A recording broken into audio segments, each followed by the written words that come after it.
Welcome to Buddha Bedtime Stories. You've arrived at a quiet place where ancient wisdom meets gentle rest. Tonight, we begin another journey together, a journey inward. You'll uncover timeless knowledge passed down by enlightened masters, teachings used for generations to calm the restless mind and invite deep, healing peace. Feel free to share what time it is and where in the world you're listening from. You're part of something much larger, a quiet circle of seekers across time and space. In this session, I'll be sharing a hand-picked collection of Zen stories. These are not ordinary tales. They carry the preserved insights of awakened teachers who understood something most of us have forgotten. That peace is not found by changing the world around us, but by changing the way we see it. As Lao Tzu once said, at the center of your being, you have the answer. You know who you are, and you know what you want.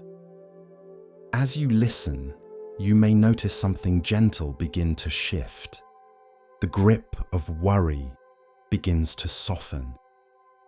The endless noise of overthinking begins to fade, and in its place, a calm, quiet presence begins to rise. Let yourself settle in now. Let the weight of the day melt away. Take one slow, deep breath with me, and as you exhale, know that the teachings you are about to receive have been waiting for you, patiently across centuries. Welcome, friend, let's begin. There was once a wealthy man who lived in a great house. The house was vast, with many rooms, winding corridors, tall beams and ancient wood. But it was old and dry, and one day it caught fire. Smoke slipped beneath the doors, flames curled along the rafters, the walls creaked with heat, and the embers began to rise. Inside the house were his children, dozens of them, laughing, playing, unaware. He called out to them from the courtyard, "Come out, the house is burning." But the children only blinked. The house was all they had known. It was familiar, full of games and colors and corners to hide. They did not see the danger. They did not feel the urgency. They went on playing. The man's heart pounded. The flames licked closer. If he shouted again, they might ignore him. If he ran in to fetch them, the structure might collapse. So instead, he tried something else. He called out again, not with panic, but with a new offer. "Children, come outside. There are carts waiting for you. Goat carts, deer carts, ox carts, pulled by beautiful animals adorned with bells and gold. Come now, and they are yours." The children stopped, looked up, and ran out of the burning house in delight. Safe, laughing, alive. But when they reached the courtyard, there were no goat carts or deer carts. Only one great cart, drawn by a white ox, sturdy, wide, strong, more magnificent than they could have imagined. And the father, calm now, relieved, invited each child onto the cart. It would carry them far from danger. It would hold them safely. This is the parable of the burning house, one of the most famous teachings in the Lotus Sutra. It is not about deception. It is about skillful means, what Mahayana Buddhism calls upaya. It is about the wisdom to speak not with rigid truth, but with compassion shaped to the listener's heart. The father in the story is the Buddha. The burning house is samsara, the world of illusion, suffering, impermanence. The children are us, unaware, absorbed in our games, our distractions, our beliefs that everything is fine. And the carts? They are the paths, the ways we are called out of delusion. Sometimes we need promises. Sometimes we need symbols. Sometimes we come to practice seeking peace or healing or clarity. These may not be ultimate truth, but they are ways out of the fire. And the Buddha, seeing this, offers whatever will work, not to lie, but to save. Truth is not always about telling the whole thing at once. Sometimes it's about offering a step forward, a thread through the smoke, a voice that reaches someone where they are, not where they should be. There is a famous Mahayana saying, "The Dharma is like a raft used to cross the river, but once across, you don't carry the raft on your back." In the same way, the Buddha does not cling to doctrines. He uses teachings as tools and discards them when they no longer serve. In the story, the children are not punished for believing in goat carts, because the Buddha is not interested in being right. He is interested in awakening, and if it takes a golden bell or a beautiful cart to bring someone to safety, then so be it, because wisdom without compassion is incomplete. Sometimes we do the same. We come to practice for small reasons. We want to breathe better, to sleep more easily, to escape stress, but slowly, something shifts. The real ox cart arrives. The deeper teachings come. We begin to see the house for what it is. We begin to wake up, not just from the flames, but from the idea that we ever truly belonged inside them. This story teaches us about timing, about patience, about knowing that not every truth needs to be told at once, and that helping others awaken is not about shouting, "The house is on fire." It's about seeing what they hear, what they fear, what they love, and then speaking to that. The Buddha could have thundered teachings from the sky. He could have demanded obedience. Instead, he walked with people, listened, adapted, and then gave them the vehicle they were ready for. Some criticize this parable. They say, "Wasn't it a lie?" But what matters is the result. The children were safe, and the vehicle they received was not lesser, but greater. They were drawn to joy, but found liberation. Sometimes a mother tells a child there are stars hiding behind the clouds, not to mislead, but to soothe. And the stars are there. Sometimes a doctor gives medicine sweetened with honey, because healing must be palatable, not just potent. And so too with the Dharma, it meets us where we are, and leads us to where we didn't even know we could go. The burning house is this world, not because the world is evil, but because it cannot last. Everything inside it, pleasure, power, possession, even identity, will one day fall. But the Buddha doesn't shame us for being inside. He simply calls us out, however he can. You may be on a goat cart path now, or waiting by the door, or still deep inside the house, holding on to something you love. It's okay. You are seen, and when you're ready, there will be a voice, and a cart, and a way through the smoke. He sat at the back of the community hall, near the exit.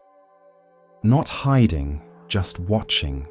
The others talked, laughed, poured coffee from large silver thermoses and passed around paper cookies from supermarket trays. But he didn't move, didn't smile, didn't speak, just watched. His name was Curtis.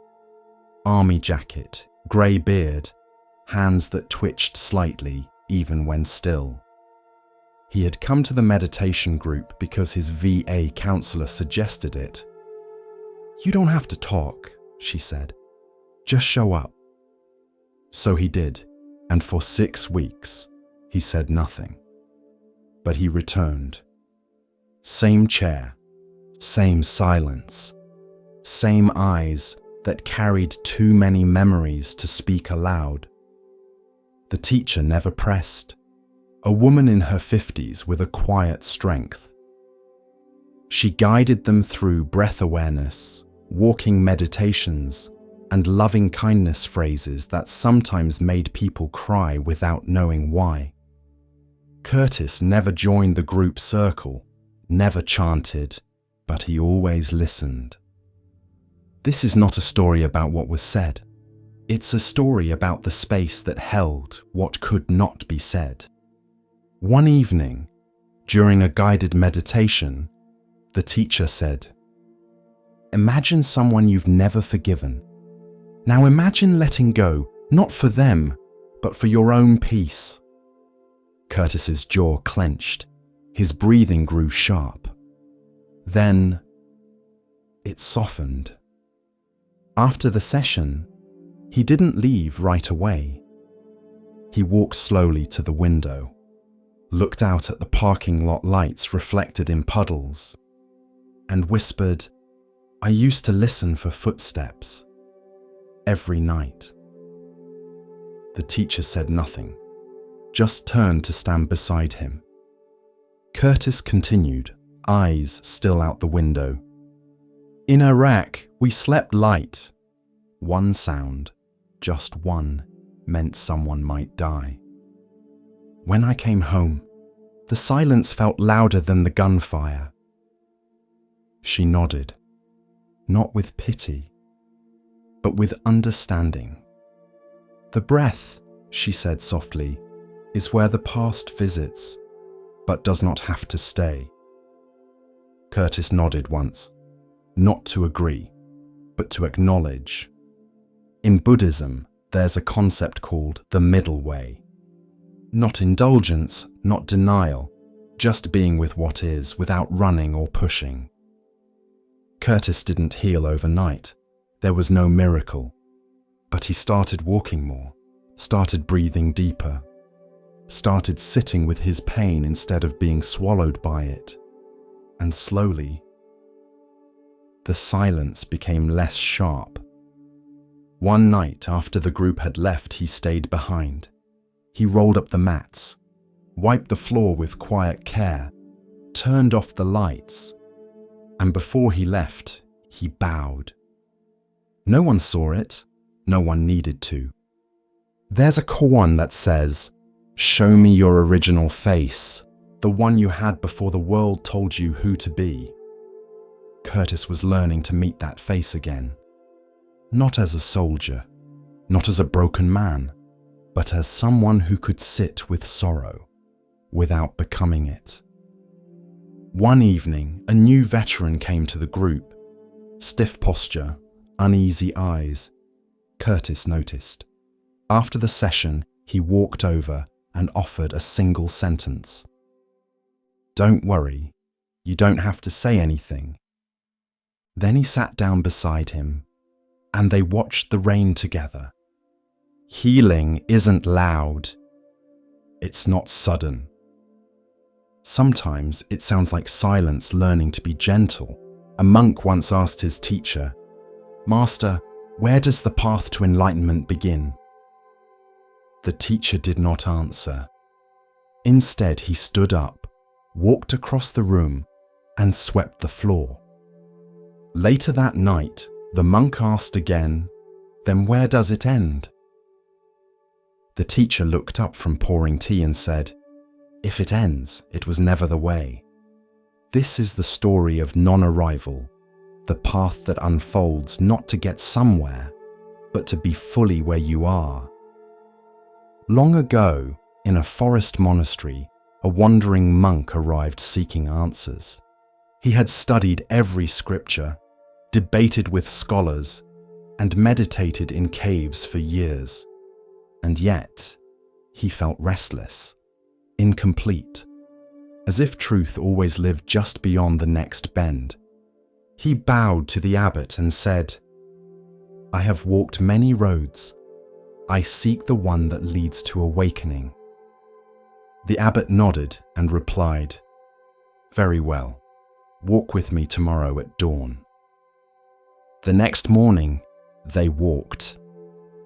Through bamboo groves, past quiet ponds, up rocky trails where mist clung to the earth like breath. They walked all day. The monk said little. By dusk, they had returned to where they started. The monk frowned. "You promised to show me the path." The abbot said, "I did. We walked it." The monk blinked. "But we arrived nowhere." The abbot smiled. "Exactly." The student wanted something linear. A goal, a peak.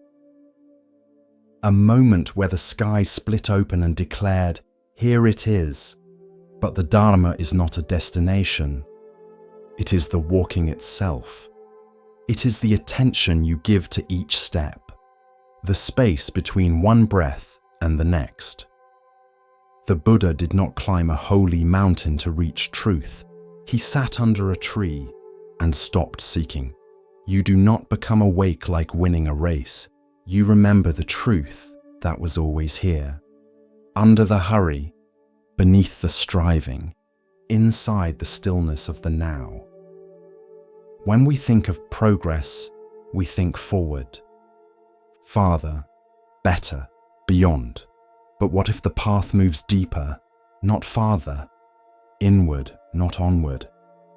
Like returning to the place you began, but seeing it clearly for the first time. The monk eventually understood. He stopped chasing high teachings, stopped measuring his worth by distance traveled.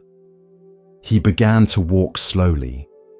He bowed to doorways, thanked his bowl before eating, washed his feet with care, and in those simple moments, something softened, something opened. There's a Zen saying, "Before enlightenment, chop wood, carry water. After enlightenment, chop wood, carry water." The tasks do not change, but the one doing them no longer seeks to arrive. He is already home. In the end, the way is not mystical. It is making tea without rushing. It is folding robes with full attention. It is greeting the morning with breath instead of thought. And in those everyday movements, the path walks itself. The old abbot left behind a note before his passing. It read, "Those who hurry are carried by illusion. Those who walk with it vanish into the way." The monk later became a teacher. When asked by a student, "Where is the path?" he would only point at the floor beneath their feet. "Here," he'd say. "Now walk." So if you are still searching, still waiting to feel worthy, enlightened, or arrived, pause. Notice your breath. Feel your weight on the earth. Let this moment be enough, because the greatest truth, there is nowhere to get to, and still, you walk. As we continue our journey through the wisdom of Zen Buddhism, let us turn to a tale about recognition and the true nature of worth. This is the next story. It moved like time dash dash, patient, steady, clear. She had come to the water for answers, not about rituals, not about chanting, but about something deeper. Who am I? She had read sutras, memorized verses, and bowed each morning, but still, a knot remained in her chest. The old teacher, sensing her restlessness, came to sit beside her. They watched the water in silence for a while. Then he pointed to a single droplet clinging to a leaf above the current. It trembled. Round, whole, complete. "Is that a drop of water?" the master asked. She nodded. "Yes," he smiled. Then a breeze blew. The droplet fell and joined the river below.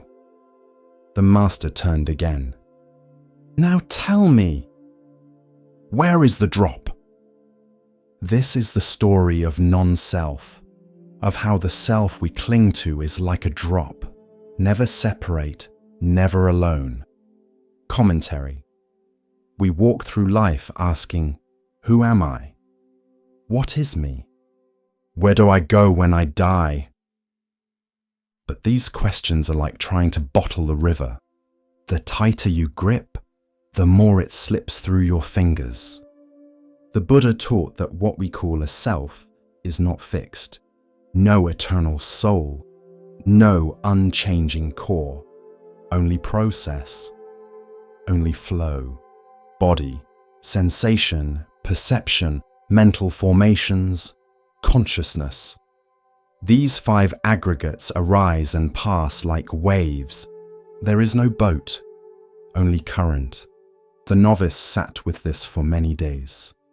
She stared at her reflection in the water, noticing how it changed when the wind blew, how it vanished when a stone was thrown, how it returned when the ripples faded. Was the reflection real? Yes. Was it solid? So too with the self. We exist, but not as a thing, as a movement, a flame, not a statue, a song, not a stone. One night, the novice had a dream. She stood before a vast river. She cupped water in her hands, holding it close, but it began to spill, to slip between her fingers, to return to the source. In the dream, she let it go and wept, not from sadness, but relief, because in letting go of the drop, she felt the whole river. When she woke, she wrote a single line in her journal. "I am not a drop in the river, I am the river in a drop." This is the heart of rebirth too, not the soul traveling from body to body, but conditions unfolding, like water taking many forms, cloud, rain, stream, mist, but always water. You are not this name, not this face, not even this mind. You are this moment, arising from countless causes and dissolving into new ones. When the master was old and dying, the novice, now a teacher, sat by his side. She asked him if he was afraid. He smiled faintly and said, "A drop returns to the river. How can it fear?" Then he closed his eyes and was gone. But the river kept flowing. So the next time you feel small or lost or alone, remember the drop and the river it was never truly apart from. The forest welcomed him, but not with comfort. It offered no shade from questions, no warmth from familiarity. Siddhartha had left behind the silk and gold of palace life, and now walked among wandering seekers, mendicants, and sages whose ribs showed like cages, and whose eyes glimmered with discipline or delusion.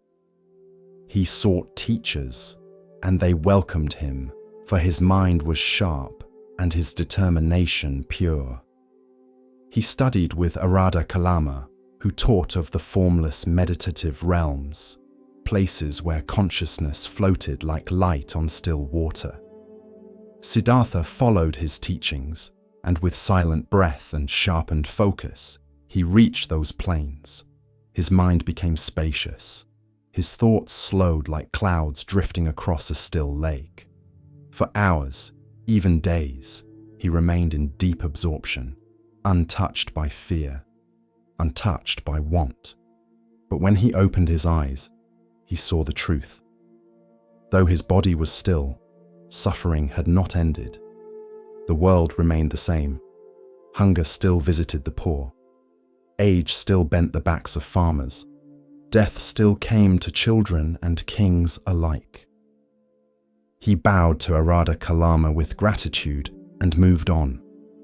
Next, he studied with Udaka Ramaputta, who taught of neither perception nor non-perception, of the vast nothingness that lay beyond all forms. Siddhartha once again followed, and again he reached the heights. He learned to let go of sensation, of even the thought of self. He floated, as if beyond the skin of the world. But again, when his eyes opened, the truth remained. Desire still lingered. Aging still came. Death still waited. He thanked his teachers, bowed with reverence, and walked on. He had reached the highest peaks of mind. He had sat in the palace of consciousness. And still, he had not seen freedom. In a grove beside the Niranjana river, he found a band of 5 ascetics who practiced fierce austerity. They believed that the body must be conquered by pain, that by starving it, punishing it, mastering its cravings, one could burn away desire and illusion. Siddhartha joined them. He ate but 1 grain of rice a day. He chewed each grain for long minutes until it dissolved like a breath.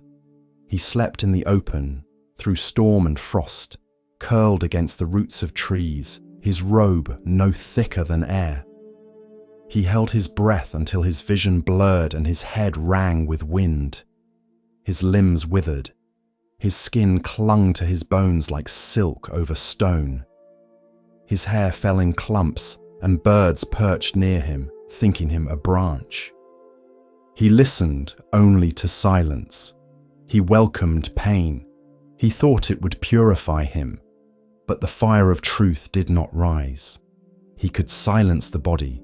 He could silence even the mind, but the ache remained. The ache that asked, why do we suffer? Why do we cling? What ends the endless turning of sorrow? One day, as he bathed in the river, he collapsed from weakness. The water barely reached his knees, yet his strength failed him. His vision dimmed, the world tilted. A young girl named Sujata saw him and, moved by compassion, offered him a bowl of rice milk. Her hands trembled as she knelt before him, unsure if he was a spirit or a dying man. The milk was warm, the grains soft. As it passed his lips, his body stirred, not with indulgence, but with remembrance. The body was not the enemy, nor was the world. In that moment, clarity dawned. This was not failure, this was insight. Neither indulgence in luxury, nor torment of the flesh had freed him. He had lived both extremes. He had walked both shores, and both had kept him bound.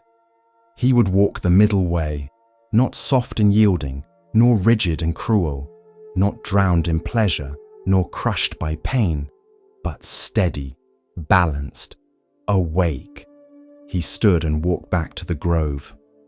The 5 ascetics saw the softness in his step, the colour in his cheeks, and they scorned him. He has abandoned the path, they whispered. He has turned back to comfort. But Siddhartha knew better. He did not argue. He did not explain. He simply bowed and walked on.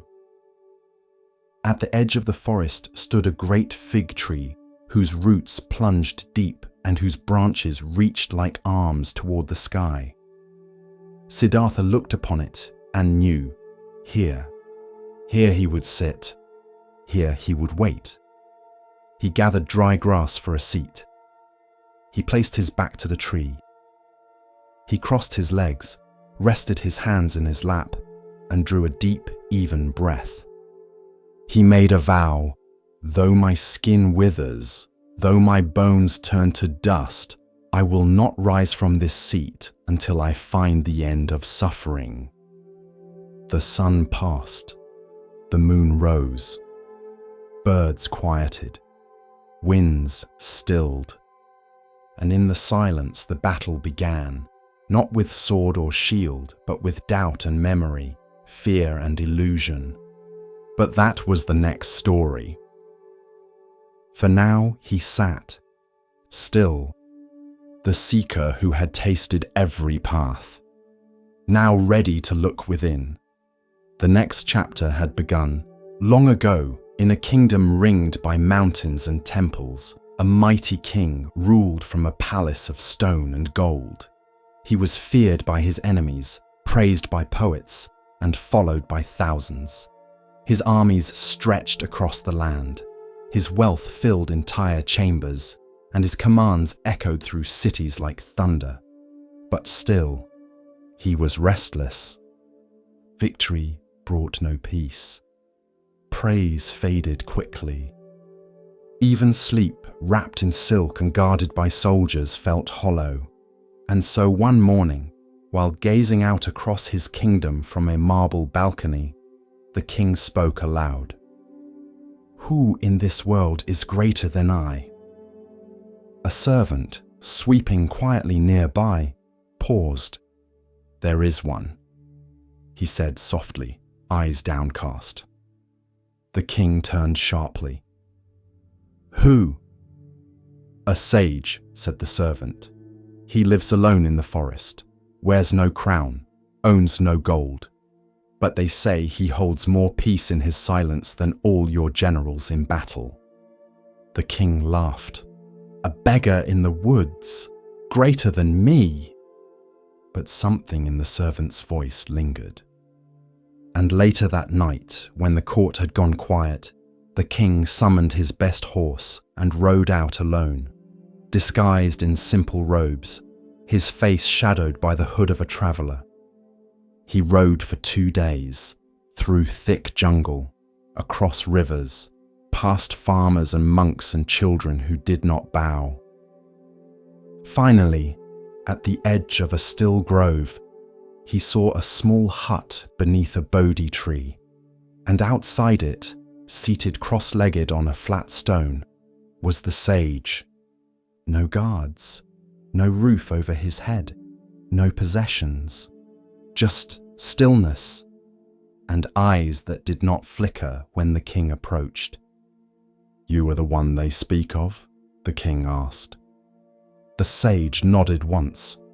"I am one, of many." The king studied him. "You have no palace, no army, no throne, and yet people speak your name in reverence. Why?" The sage said nothing. The silence stretched, long enough for the king to feel his own voice echo. Finally, the sage opened his palm and motioned for the king to sit. The king hesitated, then obeyed. They sat together under the tree, as the wind moved gently through the leaves. No words, no commands, just presence. After a long while, the king said, "You are not afraid of me." "I see no king," said the sage, "only a man with questions." The king frowned. "I have conquered lands, broken enemies, shaped history. You think I have questions?" The sage met his eyes. "Then why are you here?" The king opened his mouth, closed it, and looked away. Because beneath the silk, beneath the crowns, beneath the noise, he had come not to test the sage, but to understand something he could not command. Finally he asked, "Why do people follow you?" "I do not ask them to." "Then why do they listen?" The sage picked up a small stone from the earth, rolled it in his fingers. "They listen," he said, "because I have no need for them to." The king blinked. I lead armies, command cities, hold power over life and death, but still I'm not content. The sage nodded. Because you mistake fear for respect, obedience for love, wealth for worth. The king stiffened. Are you saying I am not powerful? I am saying, the sage said gently, that true power does not cling, it does not shout, it does not fear being forgotten. They sat again in silence. The wind stirred the sage's robe. The king looked down at his hands. I have everything, he said, but still I feel empty. The sage smiled. Then you are ready. Ready for what? To lead without needing to be above. That evening, the king returned to his palace. No fanfare, no declaration, but something had changed. He began to listen more, to speak less, to ask questions instead of giving orders. His advisors whispered about his visits to temples, his long walks alone, his sudden interest in sitting beneath trees without speaking. And when his generals asked, "Who taught you this?" he said simply, "A man with nothing, who showed me everything." Years later, when the sage passed into silence beneath the same Bodhi tree, the king declared a day of stillness across the land. No work, no speech, just listening. And in time, his own rule became a story of its own, not because he expanded borders, but because he stopped needing to, not because he gained more, but because he learned to let go. And the story of the king and the sage spread like the breeze that once moved through the forest leaves.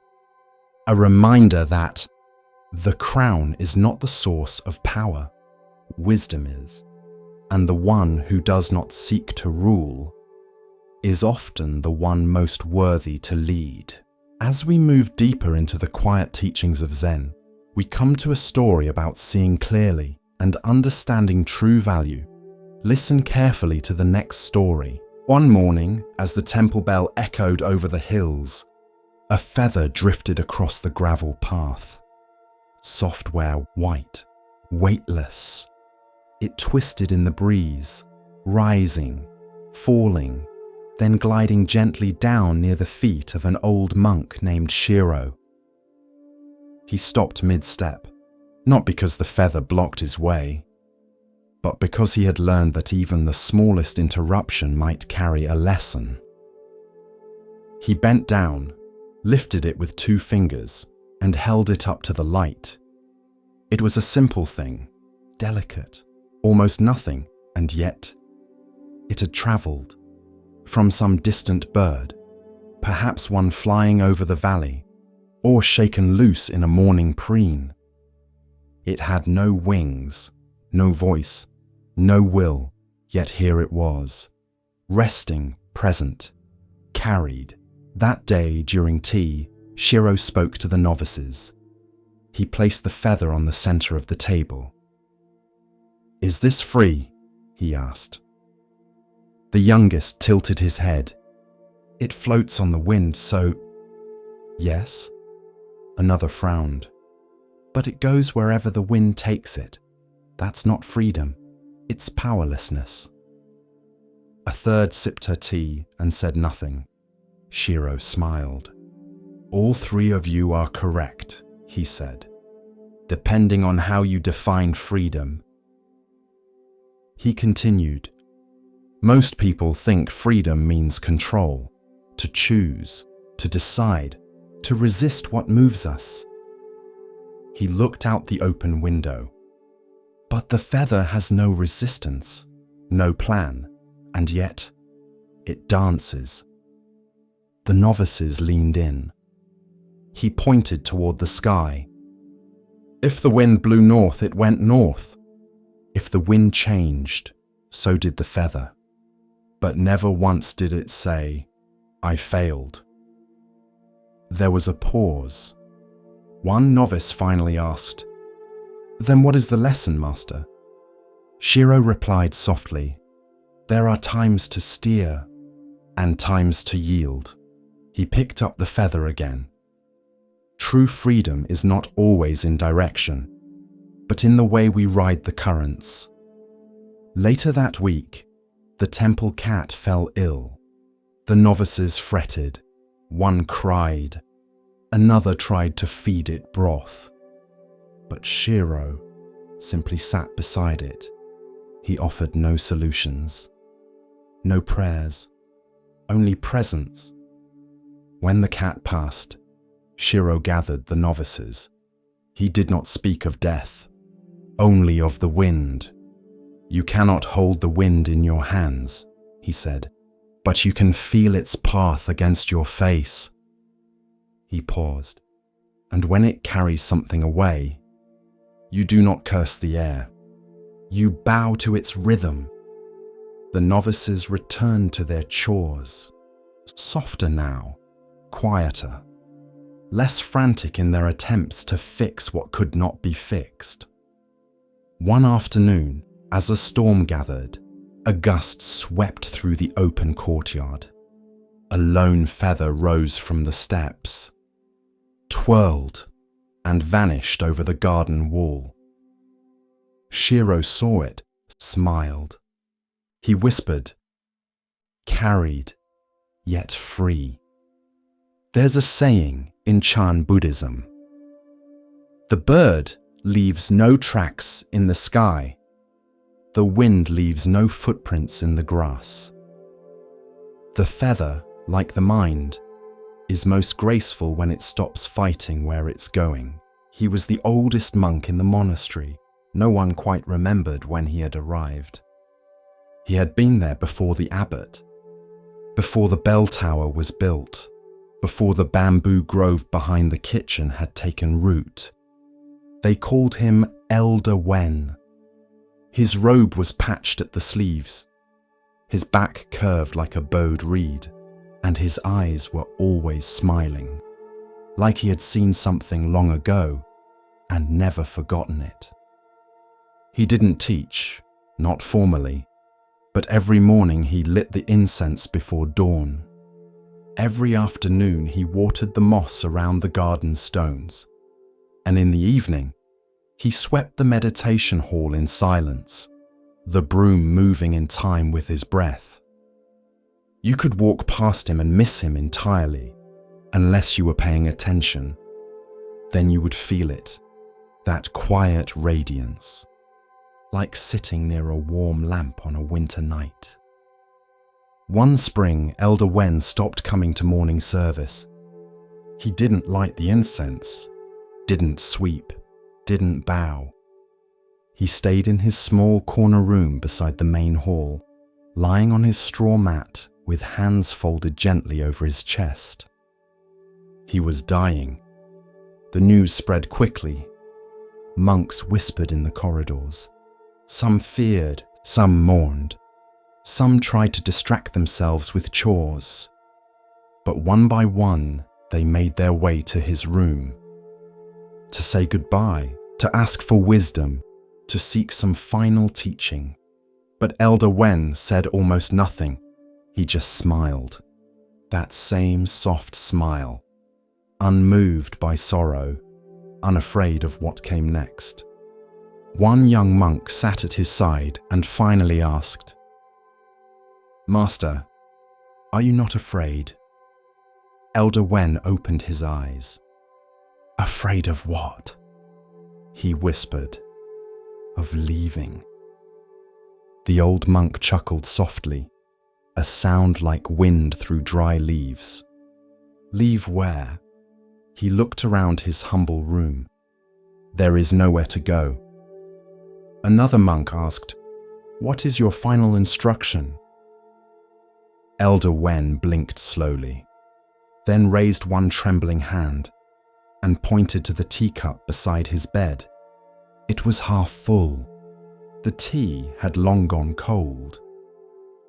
But the sunlight touched it just so, glinting off the rim.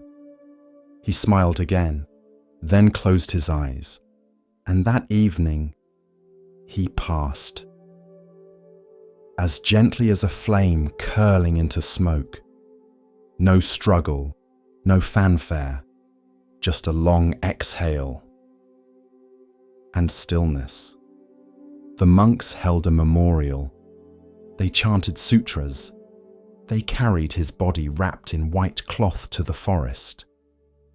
But what they remembered most was not the ceremony. It was the smile. This is the story of death without fear. The final bow of a life lived in awareness. Commentary. In the West, we prepare for death with wills, hospitals, and quiet dread. We pretend it is far away, or we avoid it entirely. But in Zen, death is not the enemy. It is the mirror that shows you whether you were truly alive. Elder Wen was not afraid because he had already practiced dying.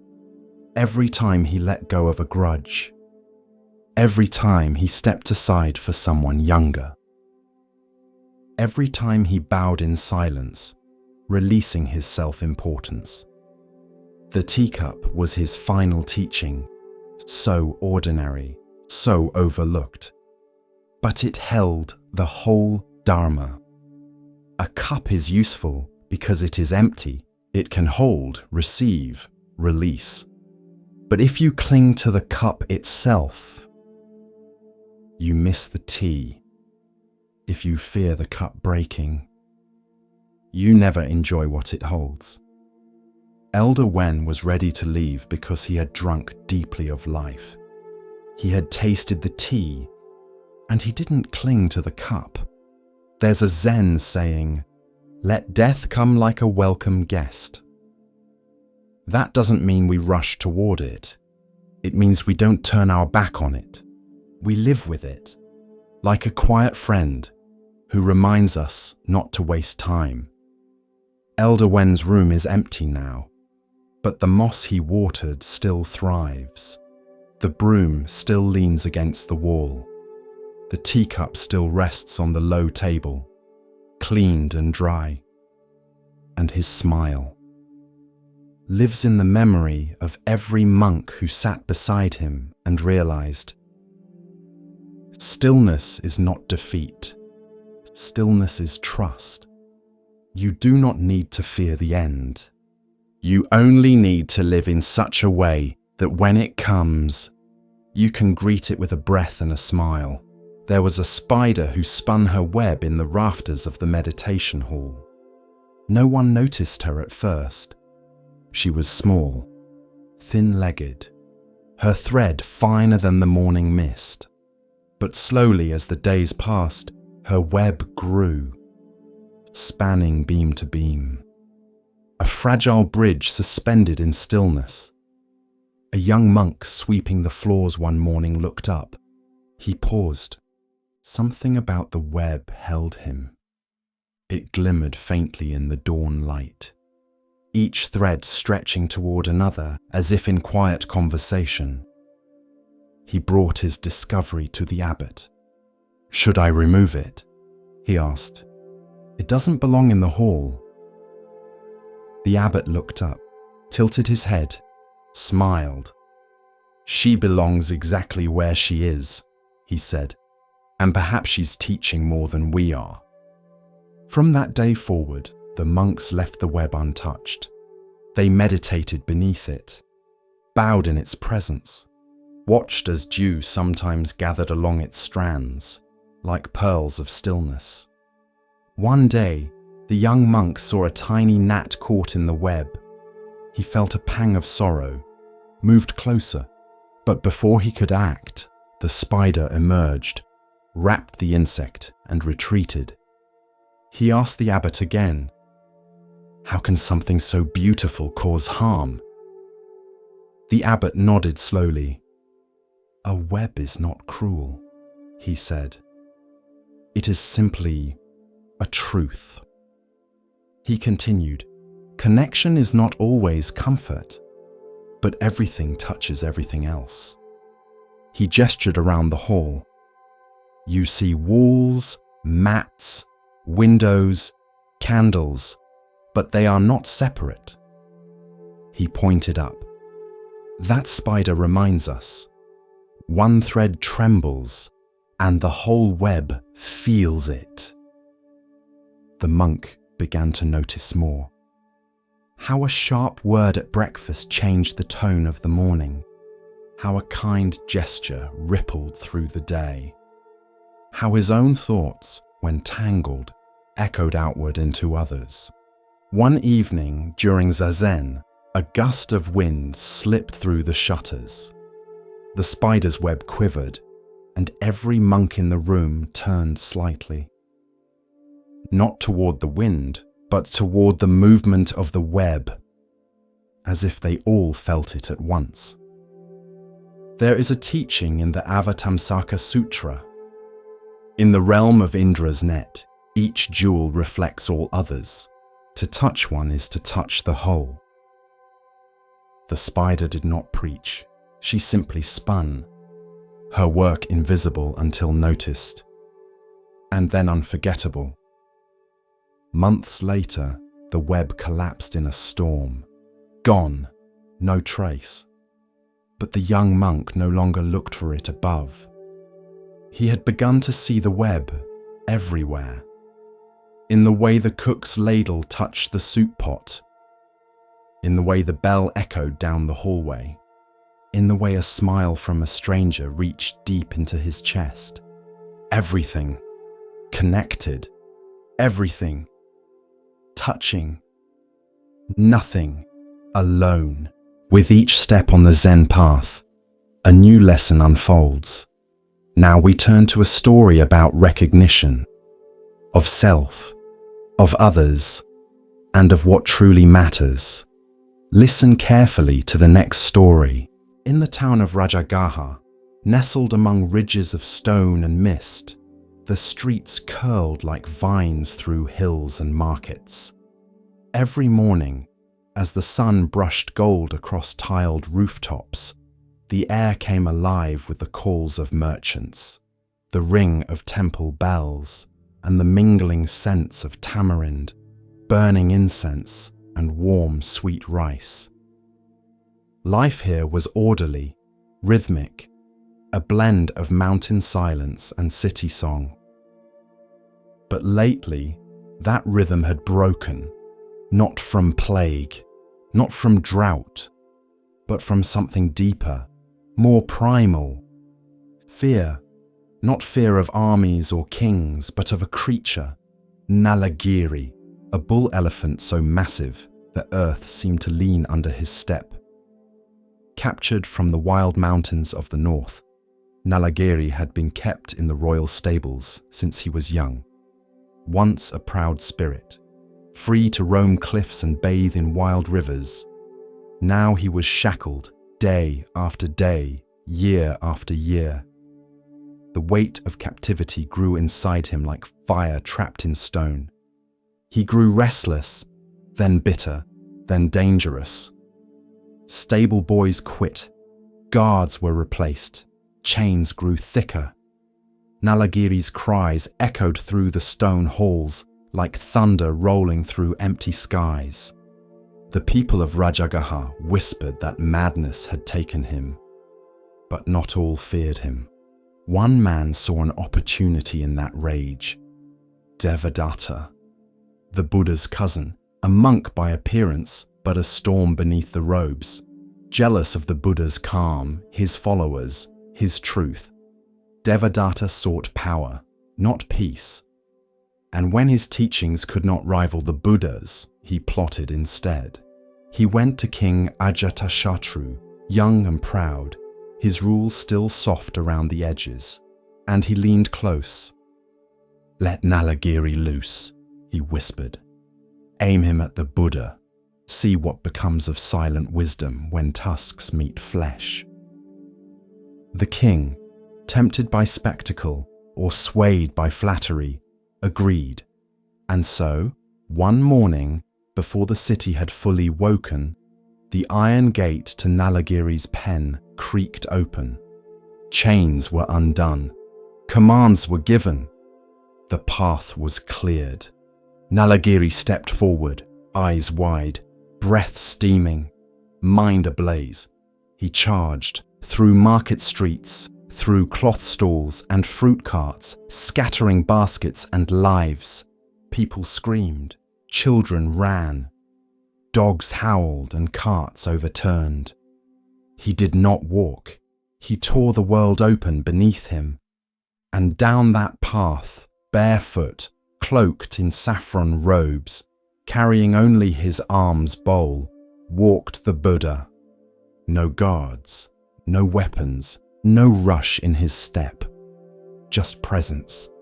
His disciples shouted from behind walls and corners, "Lord, turn back, the elephant comes, he will crush you."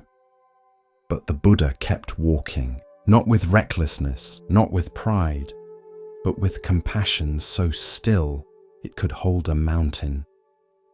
As Nalagiri approached, the air thickened with heat and tension. His tusks gleamed, his trunk coiled like a whip. His roar shattered the morning hush. Mothers shielded their children, merchants fell to the ground. The entire city held its breath, but the Buddha stood. The elephant thundered toward him. The ground trembled, and then stillness. The Buddha raised his eyes and looked. He looked not at a beast, not at a weapon, but at a being in pain. He saw the chains, the years, the sorrow turned to rage. He saw the hunger for freedom twisted into madness. He saw a heart once wild, now broken by cruelty. And in his gaze, he held no fear, no judgment, only recognition.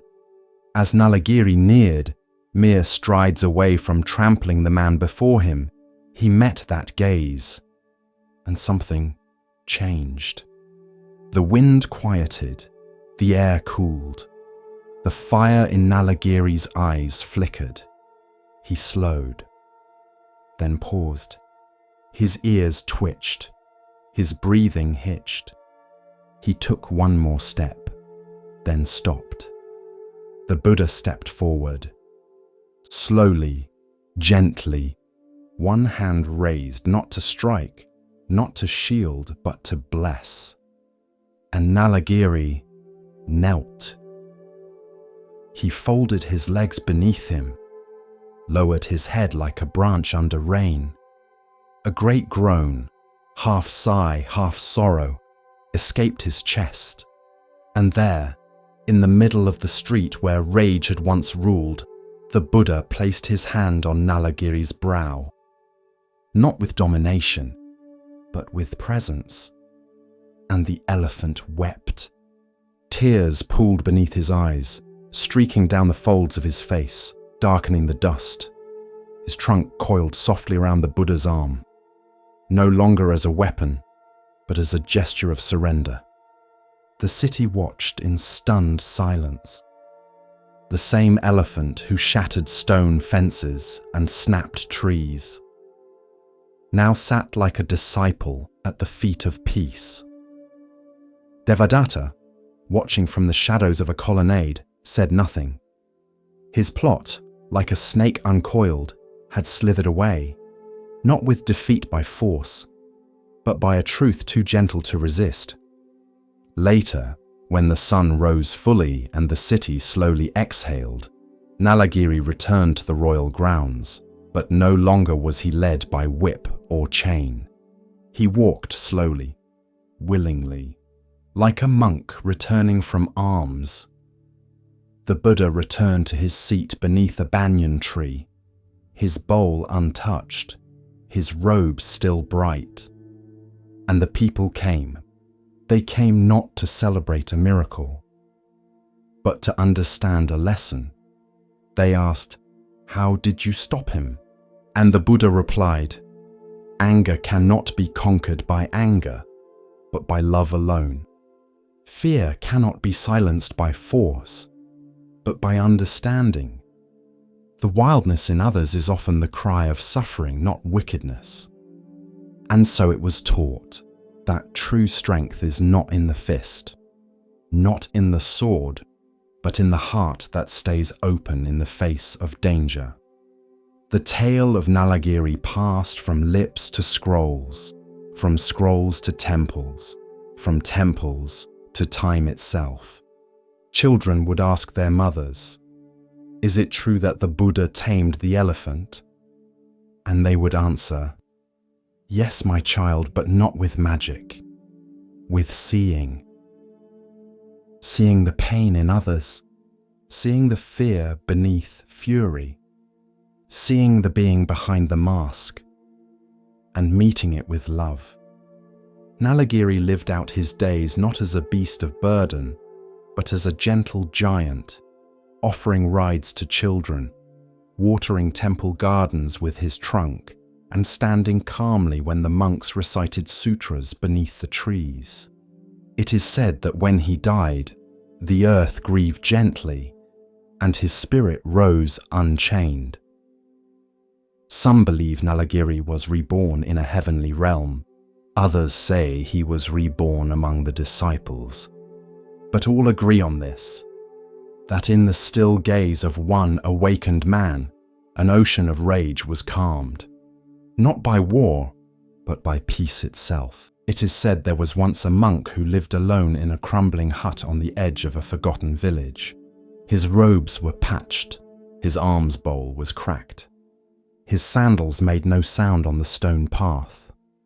He spoke little, taught no students, carried no scrolls. But people said strange things happened when they met him. A merchant who had been cruel to his workers walked by the hut and wept for no reason. A mother carrying grief for her lost child said the monk looked at her once, and the grief melted into the wind. When asked what he taught, the villagers would shrug and say, "He says only this: there is light, even in darkness." The hidden light. It is one of the most mysterious and profound teachings in Mahayana Buddhism, because it does not promise that suffering will end quickly. It does not say life will be easy. It says only, there is something in you, deeper than pain, stronger than shame, more real than your confusion. It is called Buddha nature, and it exists in all beings. Not just the gentle ones, not just the wise ones, but also in the angry man gripping the bar, in the prisoner lying in silence, in the girl who cuts herself and hides the blade, in the addict, in the abuser, in the one we condemn. The light does not go out. It can be buried, forgotten, covered in ash, but never extinguished. There's a story in the Mahayana scriptures. A group of disciples sat with the Buddha and asked, "Master, does everyone have Buddha nature?" And the Buddha said, "Even this dog has it." The disciples frowned. The dog scratched, barked, chased shadows. But the Buddha saw beyond behavior. He saw the seed, the stillness beneath the noise, the jewel in the dirt.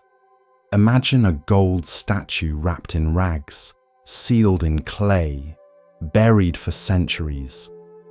No one knows it's there, but if you chip away the layers, the gold shines. That is the self, not something to create, something to uncover. We live in a world that measures worth by action. We say, prove you're good, show you're worthy, earn your place. But the Dharma says, you are already whole. Now act in a way that honors that. There's another story. A monk once asked a teacher, if everyone has Buddha nature, why do they act with greed and hatred? The teacher pointed to a clear pool.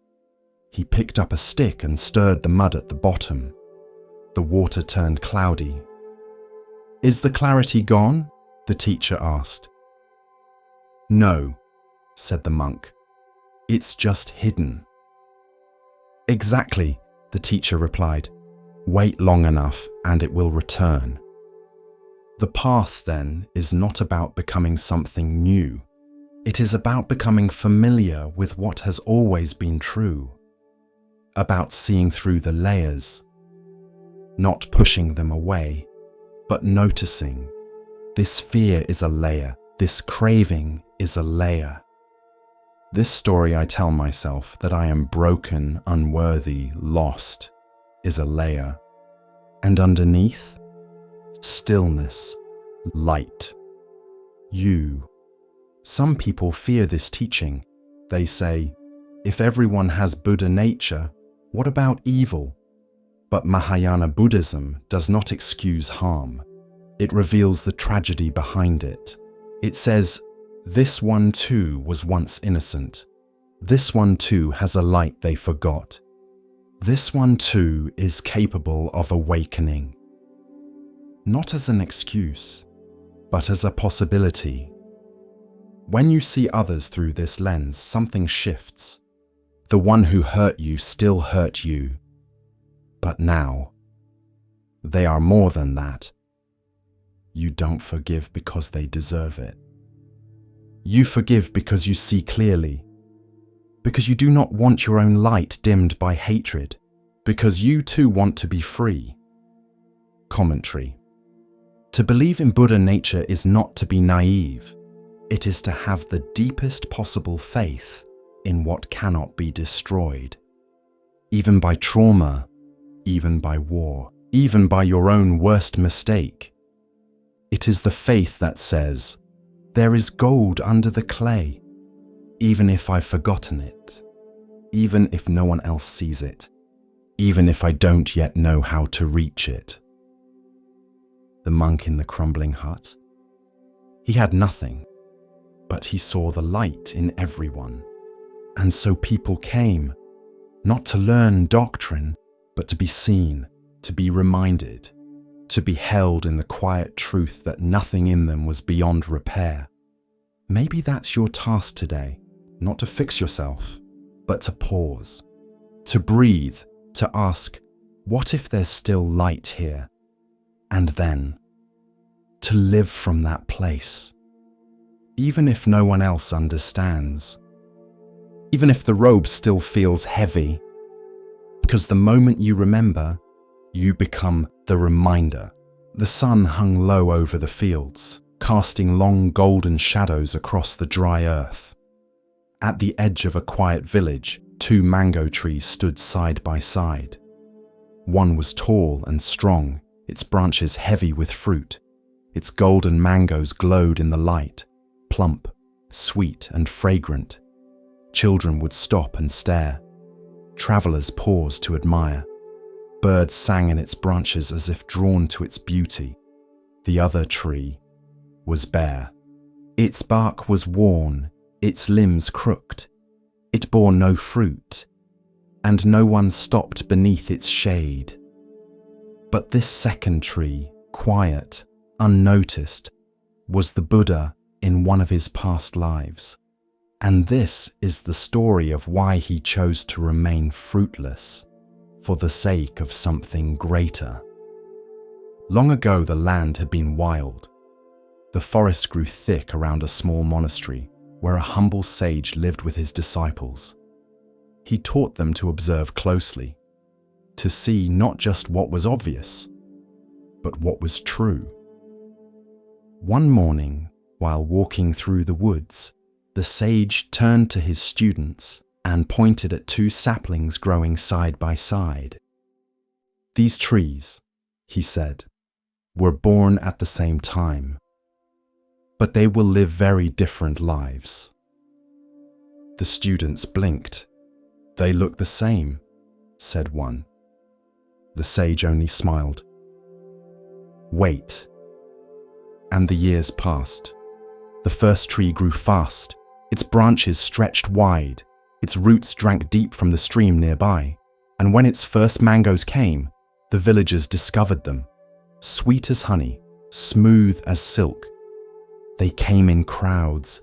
Children climbed its limbs. Merchants took its fruit to sell in town. Goats rubbed their backs against its bark. Travelers broke its twigs for kindling.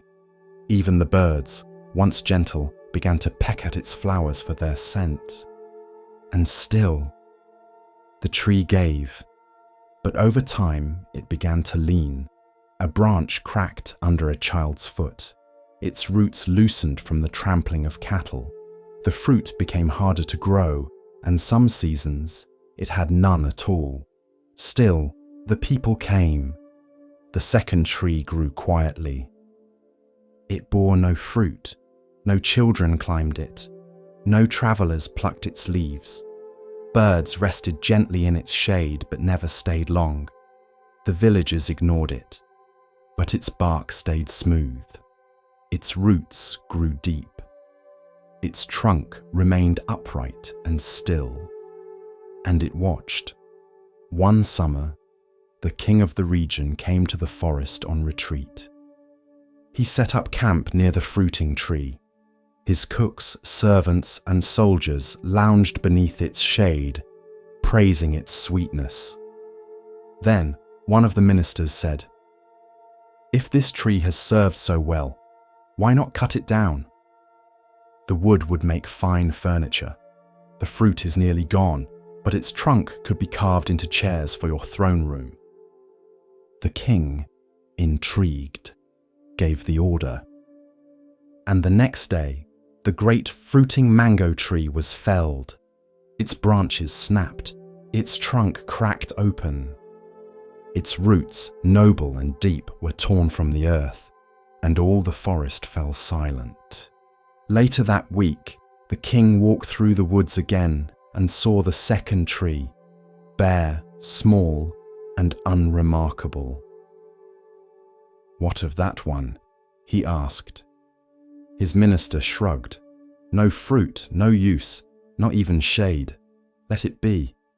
And so, it was spared.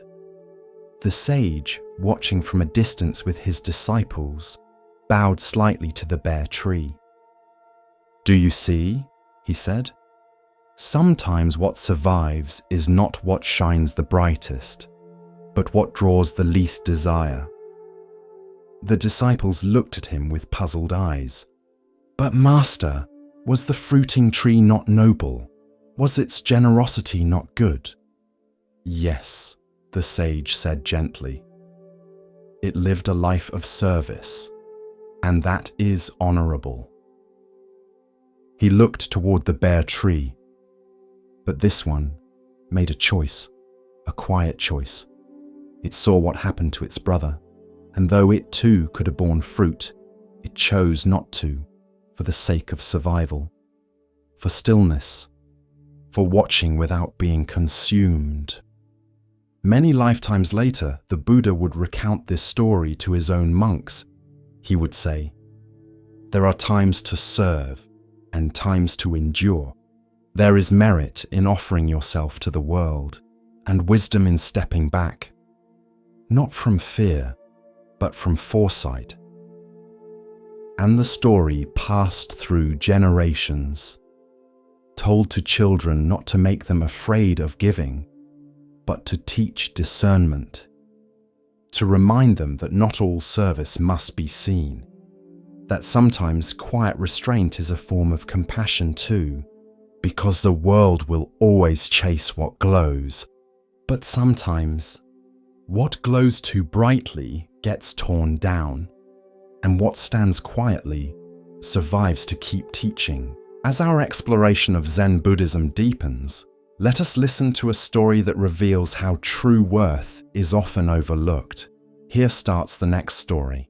It is said that if you gaze long enough at the full moon, you may see not a face, but a shape, a small, still shape, hunched and silent, a hair, curled in the center of silver light. In forests and villages, monks and children alike have told the story of how that hair came to be there, not for magic, but for meaning. Because once, long ago, when the Buddha lived a life, not as a king, not as a sage, but as a simple forest hare, he offered something no other could. The forest in those days was peaceful. The trees were tall and generous, the rivers clear, the days warm, and the nights cool like silk. And in a soft clearing where sunlight filtered through leaves like golden rain, there lived 4 friends, a monkey, an otter, a jackal, and a hare. Each day they met beneath the same fig tree. They shared stories, laughed together, and vowed to live simply, offering kindness to all creatures. The hare, though smallest, was the quiet heart of the group. He spoke little but listened well. He never hoarded, never pushed. And his silence made room for the truth in others to unfold. One day, the hare turned to his friends as they sat in the cool shade. "Tomorrow is the holy day," he said softly. "The day of giving. If someone comes to us in need, we must give all we can." The others nodded eagerly. "I will gather fish from the river," said the otter. "I will collect ripe mangoes and figs," said the monkey. "I will steal curdled milk from the village shrine," said the jackal, grinning. The hare said nothing. "What about you?" they asked. He looked down. "I have no fruit, no claws to fish, no cleverness to steal. All I eat is grass." He looked up at the sky. "So, if someone comes in need, I will give them myself." The others fell silent. The wind stirred the fig leaves above them, and somewhere far off, as though moved by the weight of the hare's words, the world shifted. That night, as stars bloomed across the sky, the great deity Chakra, ruler of the heavens, heard of the hare's vow. He was curious. Among all the creatures, who would truly give without pride? Who would offer not for reward, but for love? So Chakra descended to earth, not in thunder or gold, but disguised as an old, starving hermit, his robe tattered, his hands trembling with hunger. At dawn, he approached the clearing. The 4 friends welcomed him with reverence. "I am hungry," he said. "I have not eaten in days." The otter offered his fresh fish. The monkey gave sweet mangoes. The jackal, grinning, placed stolen butter and curds at his feet. Then the hare stepped forward. "I have nothing," he said gently, "but I will not break my vow." He turned to his friends. "Build a fire." They looked at him in confusion. He nodded. "Yes, a fire." As the flames rose, the hare bowed before the hermit. "I offer you the only thing I have, my body." And with that, he leapt toward the fire. But the flames did not burn. They shimmered and vanished. And in their place stood Chakra, radiant in divine form, his eyes filled with both sorrow and awe. "O noble hare," he said, "you were willing to give your very life without hesitation, without desire for praise. In all the worlds, I have not seen a gift so pure." He reached down and gently lifted the hare. "I will not let you die. Instead, your story shall live beyond this forest, beyond this age."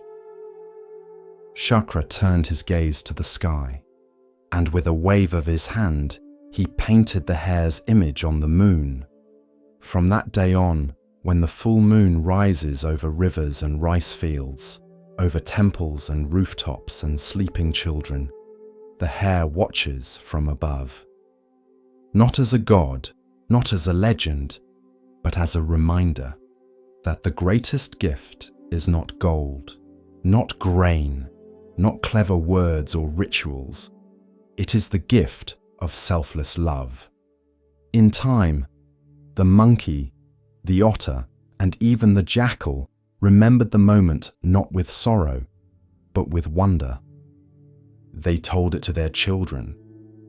The forest grew quiet when the moon was full, and the fig tree always held a soft space beneath it, as if waiting.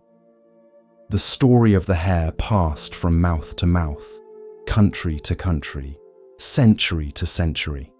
And even now, if you ask an elder monk or a village storyteller why the moon glows so brightly, they may smile and say, it's the light of a little forest hare.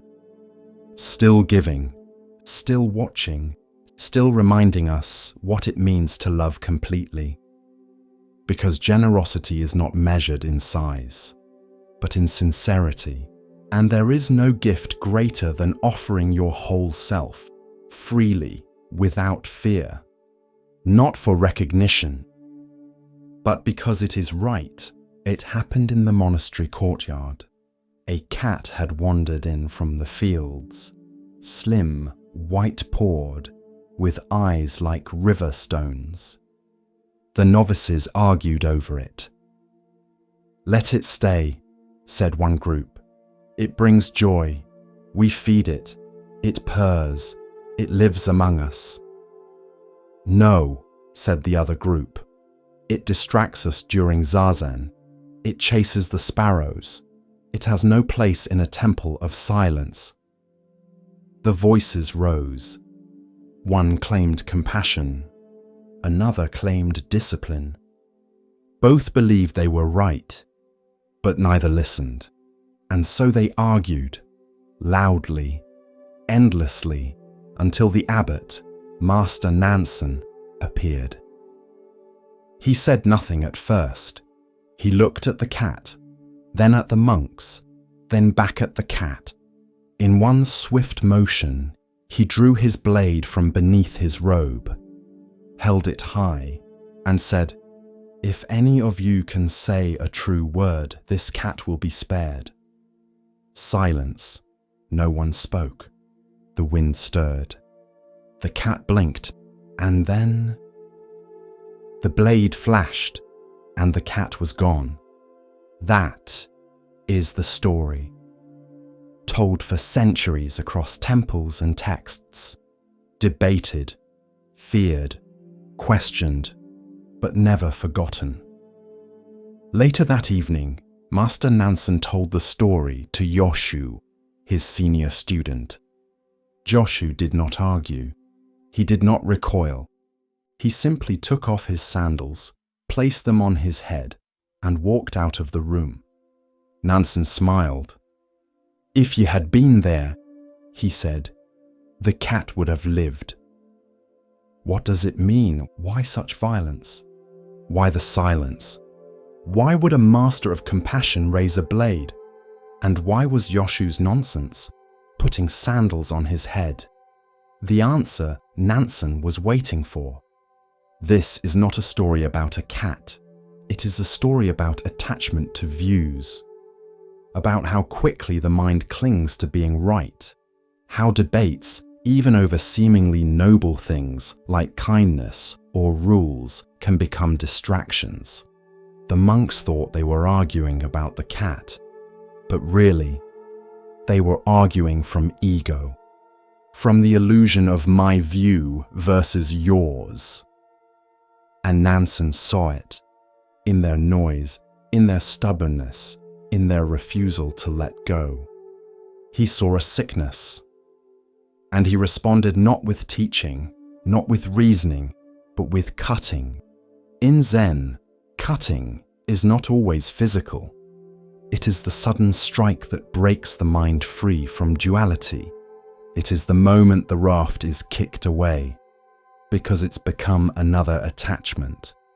It is the sharpness that leads to stillness, like a thunderclap that silences thought, like a stone thrown into still water, breaking the surface so deeply that the ripples stop altogether. The blade in this story is not just steel. It is a mirror, and what it reflects is uncomfortable, because the cat is not just a cat. It is that which we cling to while pretending to care. It is the debate that becomes a disguise for control. It is the idea of rightness that replaces actual presence. When Nansen raised the sword and said, "Say a true word," he wasn't asking for logic. He wasn't asking for poetry. He was asking for being, for someone to drop the debate, to step beyond language, to show life, not defend it. No one spoke. Not because they didn't know the answer, but because they were still stuck in thinking, still stuck in sides, still holding on. But Joshu, when he heard the story, he didn't try to argue it. He didn't try to defend the monks or condemn the master. He didn't even say a word. He simply placed his sandals, dusty, humble, ordinary, on his head, and walked out. Nonsense? Perhaps, or perhaps, a true word without speech, a gesture so absurd that it shattered meaning altogether. No logic, no stance, just presence breaking form, just action beyond thought, just emptiness wearing a shoe. Nansen smiled, because truth had finally moved. Not in words, not in argument, but in surrender, commentary. This koan disturbs many, because it seems violent. But Zen does not condone cruelty. It uses imagery not to glorify pain, but to jolt the mind awake. The cat is not the victim. The cat is everything we refuse to let go of while pretending we've let go. Your opinions, your need to win, your identification with spiritual knowledge. The cat is the argument that's gone on too long. The debate over kindness that's become unkind. The need to control the uncontrollable. And Nansen sees that no answer can reach those trapped in duality. Only a cut. Only a break. Only a moment so sharp that the mind has no time to resist. Zen is not safe. Not because it is cruel, but because it does not protect your illusions. It won't nod along to your spiritual ego. It won't politely entertain your ideas about Zen. It will instead hold up the blade, not to harm you, but to cut away what you're not, so that what remains is true. You cannot think your way out of illusion. Sometimes you have to shock yourself awake, to see the cat, to see the blade, to see the silence after both are gone, and then to walk out of the room with sandals on your head. Because in that moment, nothing makes sense. And finally, you begin to see there was once a monastery nestled in the cliffs above a wide, mist-covered valley. Travelers came from all over the land, seeking wisdom from the old abbot who lived at its heart. But no one ever entered without first passing through the gate of questions. It was a tall wooden door, weathered by time, bound in iron, and it never seemed to open, no matter how many times pilgrims knocked. Instead, beside the gate stood a young monk with a calm face and a single instruction. If you wish to pass, you must answer, "What keeps you from entering?" Some said, "My sins." Others said, "I'm not ready." One said, "I'm too angry." Another said, "I'm still seeking." To each answer, the monk bowed and said, Return when you are not. And so the pilgrims would leave, some frustrated, some weeping, some silent. One day, a weathered traveler approached. She was older than most. Her robes were plain, her eyes clear. She stood before the gate and read the words carved above, "Liberation is here." Then she looked at the gate and realized there was no lock, no bolt, no bar, just a handle. She turned it. The door opened and she walked through. The monk beside the gate only smiled, because the lesson had never been in the answer. It had been in the assumption. This is the story of liberation, not as something earned, but as something already available, once illusion falls away. Commentary. Most of us believe the door is locked, that we must be perfect first, clean first, worthy first, empty of anger or sadness or self-doubt. But the Dharma does not wait for your perfection, it waits for your presence. The Buddha did not say, "You must transcend before you begin." He said, "See clearly." And in seeing, freedom unfolds. The gate of questions was never locked, but the mind said it was, because it clings to a self-image that believes, "I am not there yet. I am not enough. I am still broken." But brokenness too is part of the path, and sometimes it is the crack that lets the light through. Liberation is not far, it is not elsewhere. It is not earned. It is the moment you stop demanding anything of the moment and simply turn the handle. The traveler who opened the gate was not special. She had simply grown tired of pretending the barrier was real. She saw the door for what it was, just a door, and walked forward. The monks say the abbot greeted her without words, only a bow, because no celebration is needed for one who sees the obvious. This story is often told to new students when they first enter training. Some smile, some frown, but a few immediately stand up and walk to the edge of the room to check if the door is locked. And when it opens easily, you can always hear the soft laughter of awakening. So if you find yourself waiting for permission, waiting for a sign, waiting to be good enough to begin, ask, what if the door was never locked? What if I only needed to reach for it? And if your hand trembles, that's all right. Just turn the handle. The Dharma is not waiting behind it. The Dharma is the act of reaching. Continuing along the path of Zen insight, we pause now to hear a teaching about perception and hidden value. Listen carefully to the next story. The banks of the Ganges shimmered with morning light. Mist curled like white breath from the earth, and birds traced wide arcs above the water. The river flowed as it always had, unhurried, ancient, indifferent. Upon a small rise near the city of Gaya, the Buddha stood. His saffron robes caught the first golden threads of sunlight, and his presence seemed to quiet even the wind. Around him gathered 1,000 ascetics, silent, weathered, lean with years of discipline. Their robes were coarse, their skin bronzed by fire and wind. Their eyes held questions that words could not form. They had come to hear him, not because he promised liberation, but because he had found it. These were men who had walked barefoot on burning sand, who had held their breath until stars blurred in their vision, who had fasted until even hunger grew silent.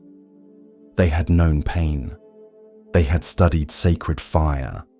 They had chanted, scarred, endured, but they had not known peace.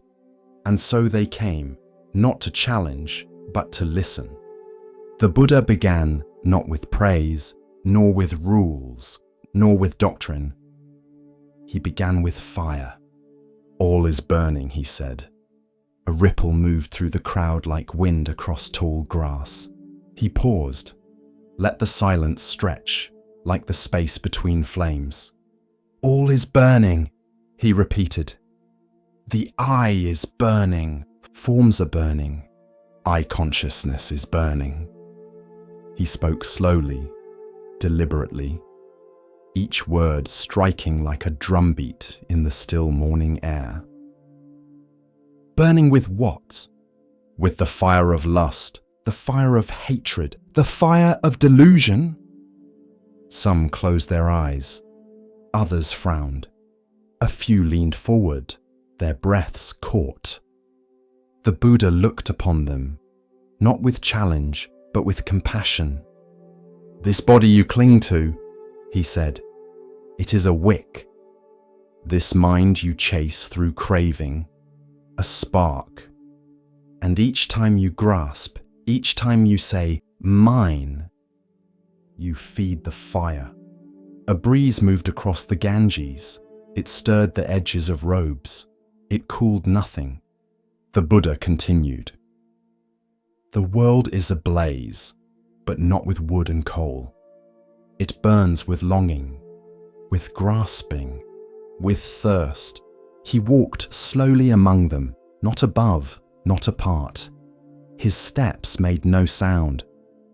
Eyes that chase beauty, ears that crave praise, tongues that seek sweetness, minds that hunger for permanence. He turned and lifted his simple alms bowl. This too is not mine. It holds food today. Tomorrow, it may be empty. I thank it either way. From the back, an old ascetic raised his hand. Are we to abandon joy? He asked. Is not joy the goal? The Buddha smiled faintly. No, he said. Not joy.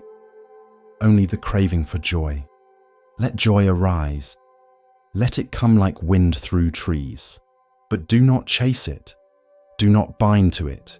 Do not say, this is mine. For the flame you grasp will burn your hand. Another monk asked quietly, how do we live in a burning world? The Buddha looked at him with eyes deep as a still lake. Like a man who sees the blaze, he said.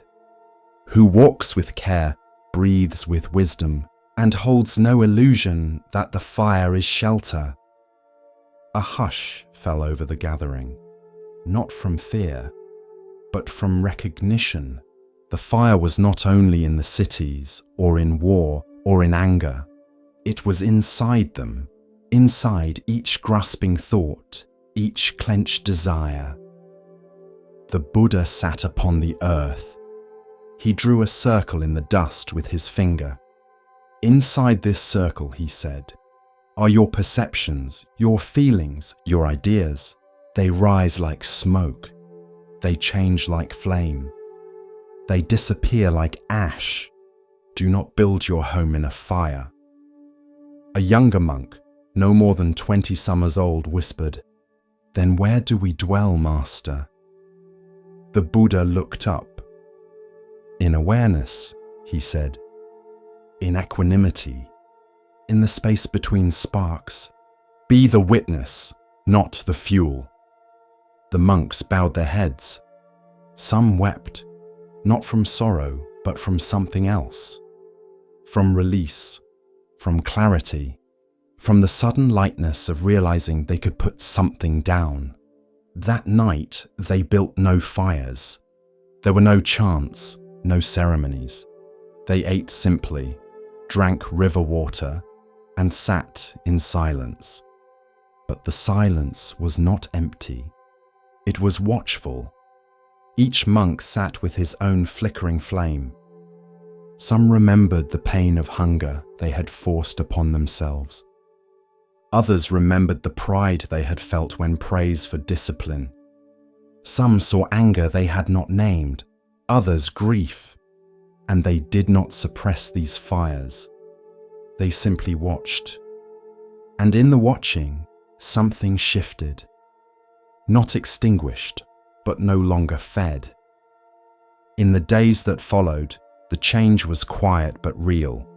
Monks who had once worshipped sacred flame, who had walked barefoot on coals, branded their skin, sat in the sun for days, now turned to a gentler discipline. They practiced release. They rose with the sun. They swept the courtyard slowly. They bowed not to fire, but to understanding. When visitors asked them what the Buddha had taught that morning, they did not recite scriptures. They did not speak of rebirth or karma or cosmology. They said only, "He showed us the fire and told us we did not have to live in it." The fire sermon was spoken many times across the years, but none more powerful than that first morning on the river bank, when the smoke from the city's cooking fires curled upward, mirroring the craving in every heart, and the Buddha, with nothing in his hands and peace in his gaze, simply said, "Let it burn, let it pass, and do not be consumed."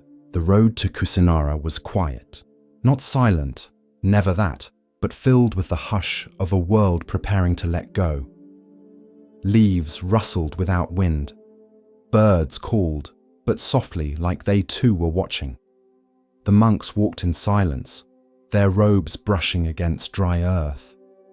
And at the front, supported by Ananda's steady hand, walked the Buddha. His body was frail. The form that had once walked hundreds of miles barefoot, that had sat unshaken through storms, through temptation, through hunger, now trembled with every step. His ribs showed like lines drawn in dust. His shoulders drooped like branches in drought. But his eyes were clear, bright, as steady as the day he left the palace gates. They reached a grove of sal trees on the outskirts of the small village of Kusinara. The Buddha paused. "Here," he said softly, "let us rest here. This is a good place." The sal trees stood in silent formation, tall, pale, and blooming out of season, their white blossoms drifting like snow. Some monks whispered that the trees had awakened too, that nature itself knew what was coming. Ananda laid down a folded robe beneath his teacher's head. The others formed a soft ring around them, as if holding the space open, sacred and still. The Buddha reclined on his right side, in the lion's posture, facing west. His breathing was shallow but steady. The light of the setting sun turned the dust gold. "It is time," he said. "The body is like a worn cart, held together by straps and will. It has served its purpose. Let it be." Ananda knelt beside him, eyes already full of tears. "You always said not to cling," he whispered. "But I don't know how not to." The Buddha turned his gaze to his beloved attendant. "You have served with a heart free of self, Ananda, for 25 years, never once wavering. You have been my shadow in daylight, my shelter in storm. You are not losing me. You are gaining the path." Ananda bowed, his forehead to the earth. "But the world will feel so empty without your footsteps." The Buddha smiled gently. "Then fill it with your own." Word spread through Kusinara like a breeze stirring dry leaves. The Blessed One is near death. Men and women came with offerings, not of gold, but of rice, of garlands, of silence. Some stood at a distance, unable to speak. Others stepped forward and bowed low, their heads pressed to the soil. A blacksmith named Kunda came, humbly bearing a meal, a dish of mushrooms and tender greens, prepared with utmost care. The Buddha accepted it with gratitude and blessed the man. Later, as pain overtook him, he turned to Ananda. "Tell Kunda this," he said. "He should feel no regret. 2 meals in my life stand out. The first, offered by Sujata, gave strength for awakening. This one gives strength for release. Both are sacred. Both are complete." Ananda nodded, committing the words to memory. The sun dipped low. The monks gathered beneath the sal trees, their hearts heavy. Some sat in deep meditation. Others simply watched their teacher, afraid to blink. The blossoms continued to fall gently, like the breath of the world slowing down. The Buddha opened his eyes. "Perhaps some of you think the teacher is gone. We have no one to guide us now, but that is not so." His voice was calm, though each word required effort. "You must be your own lamps. Be a refuge unto yourselves. Take the Dharma as your island. Do not look outside for shelter." A long silence followed. Then he added, with clarity that cut through every grief, "All compounded things are subject to decay. Strive with diligence." He closed his eyes and entered deep absorption, one state after another, like ripples fading across a pond. First through the 4 jhanas, then through the formless states, boundless space, boundless consciousness, neither perception nor non-perception, and then beyond. His breath slowed, then faded, then stopped. But the silence that followed was not empty, it was whole. The sal blossoms fell across his body. One landed gently on his brow. Ananda did not cry at first. No one did. The stillness was too vast. It reached into them. It opened a space that no sorrow could fill. A hush settled over the grove, deeper than sleep, deeper than night. Even the birds fell quiet. Even the wind held back. And then, as if cued by the moment, the sal trees swayed. Not with breeze, but with knowing, with reverence. The Blessed One had passed into parinirvana. They sat for hours, no words, no movement, just presence. Some monks touched their foreheads to the ground. Others sat upright, spine like a mountain, anchoring the grief in stillness. When finally the moon rose, round and full, like a soft eye watching from above, Ananda stood. "He is gone," he said softly, voice breaking. "No," whispered another monk, a younger one. "He is everywhere now." The cremation took place days later. They built a pyre of fragrant sandalwood, wrapped his body in layers of clean cloth and placed it with care. 8 royal families sent emissaries to claim relics, and a solemn agreement was reached. The remains would be divided equally, enshrined in stupas across the land. But the true relic was not ash.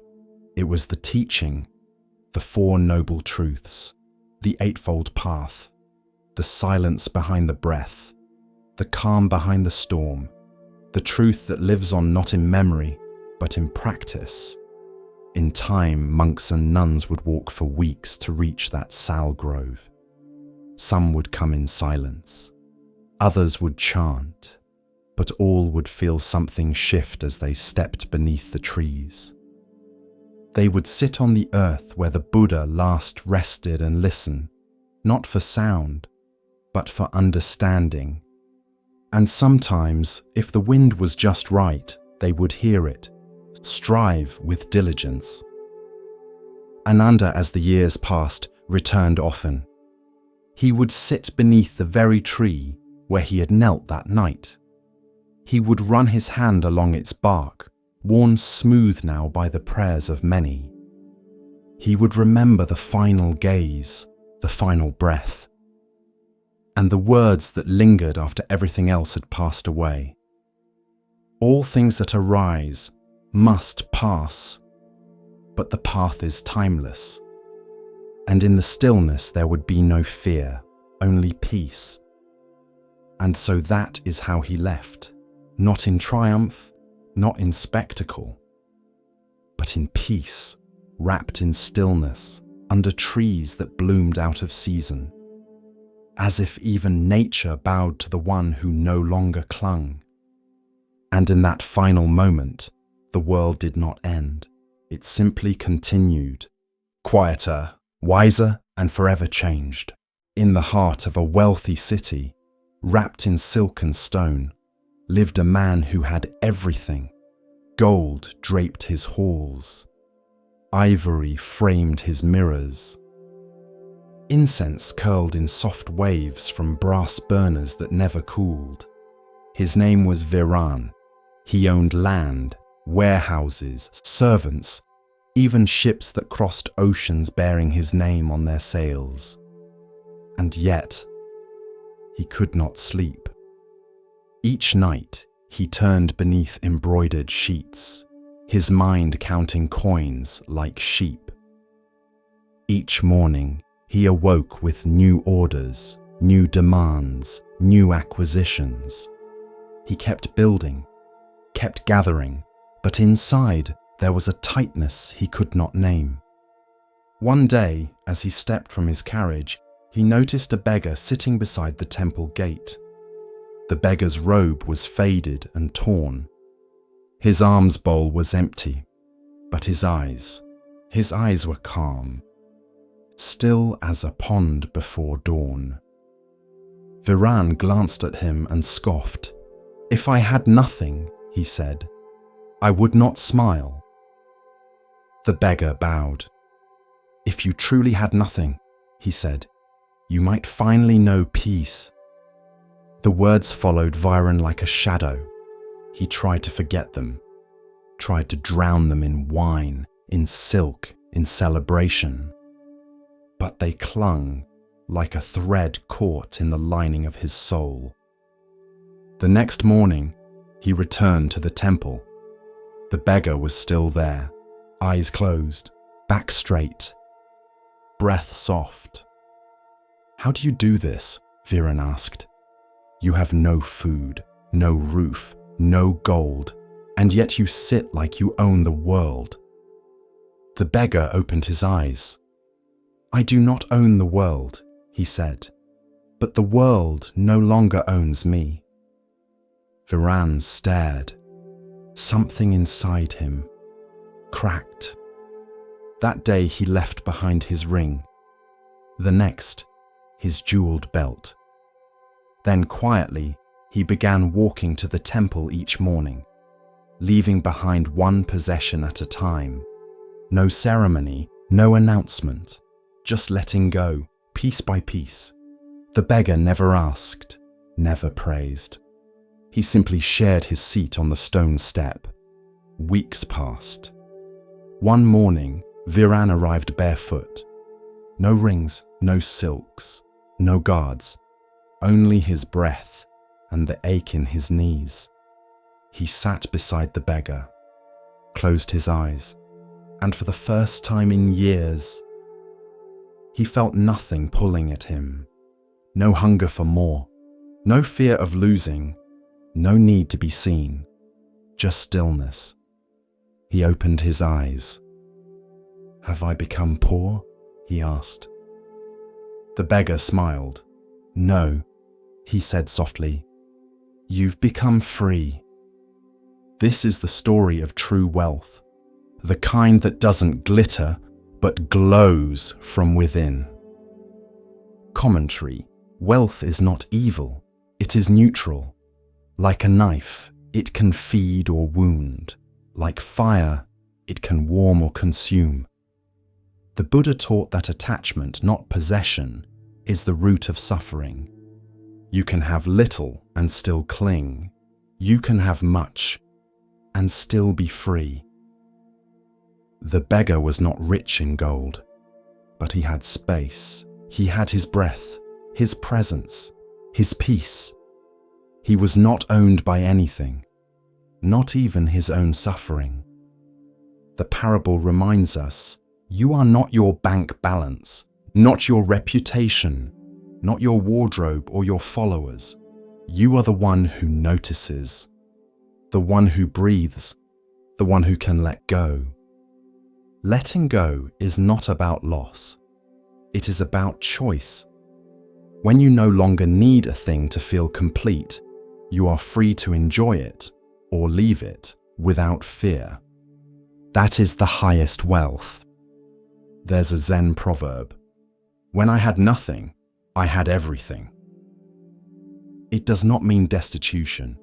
It means this: when your hands are not full of fear and control, they are finally open to life. So whether you own much or little, ask yourself, do these things serve me? Or do I serve them? If they crumble, do I crumble too?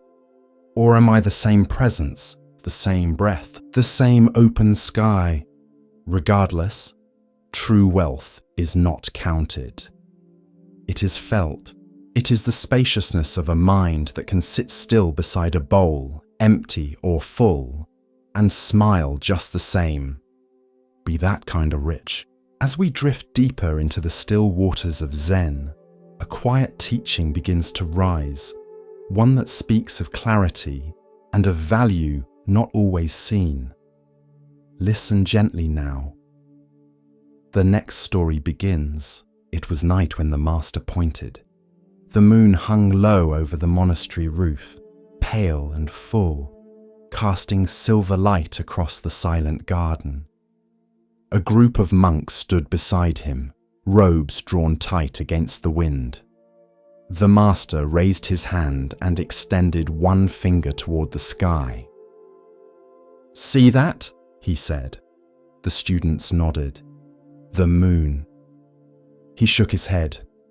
"Number that is the finger." Then he smiled softly. "And what it points to is the moon."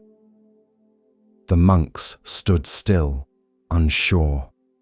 The wind moved the trees. The master lowered his hand and whispered, "Don't mistake the finger for the moon." This is one of the most repeated teachings in Zen, because the mind is hungry for signs, hungry for symbols, hungry for teachers, for teachings, for shapes and systems. It sees the finger and calls it truth, but the finger is just pointing. It is not the truth itself. Imagine you're lost in the forest. A guide lifts a lantern. You follow the light, but mistake the lantern for the destination. You begin polishing it, worshipping it, writing poems about its handle and flame. But you never leave the forest, because the lantern was not meant to be your home. It was meant to show you the path. That's what Zen does. It points, but if you hold too tightly to the pointing, you never arrive. Buddha's words, the sutras, the rituals, even meditation, they are fingers. Beautiful, wise, luminous fingers. But if you cling to them, if you name them truth, you stop short of the moon. A monk once asked his teacher, "What is the nature of ultimate reality?" The teacher held up a flower, just a flower. The monk bowed. He understood, because the flower was not the answer. It was the invitation to stop asking, to just see, to be. There's a story of a man crossing a river. The bridge is narrow, the current strong. Halfway across he freezes, looks down at the water and panics. He shouts to a traveler behind him, "Help me understand this bridge." The traveler laughs gently. "You don't need to understand it," he says. "Just walk." Zen does not fear the unknown. It welcomes it, because the unknown is where truth lives. Not in definitions, but in direct experience. Not in the finger, but in the sky beyond it. Many people come to Zen hoping for words that explain. But the moment something is explained, it is no longer what it was. It becomes a concept, a mental model, and reality, true, breathing, silent reality, evaporates behind the map. Once, a young monk read every sutra he could find. He could recite the Eightfold Path, the 5 aggregates, the 4 noble truths. He knew Sanskrit terms. He quoted the Buddha with reverence. But he was restless. He asked his teacher, "Why do I still feel distant from awakening?" The teacher smiled and walked him outside. The moon was rising. The teacher pointed. The student followed the finger. "See it?" the teacher asked. "Yes," the monk said. "The moon." The teacher chuckled. "Number, that's still my finger."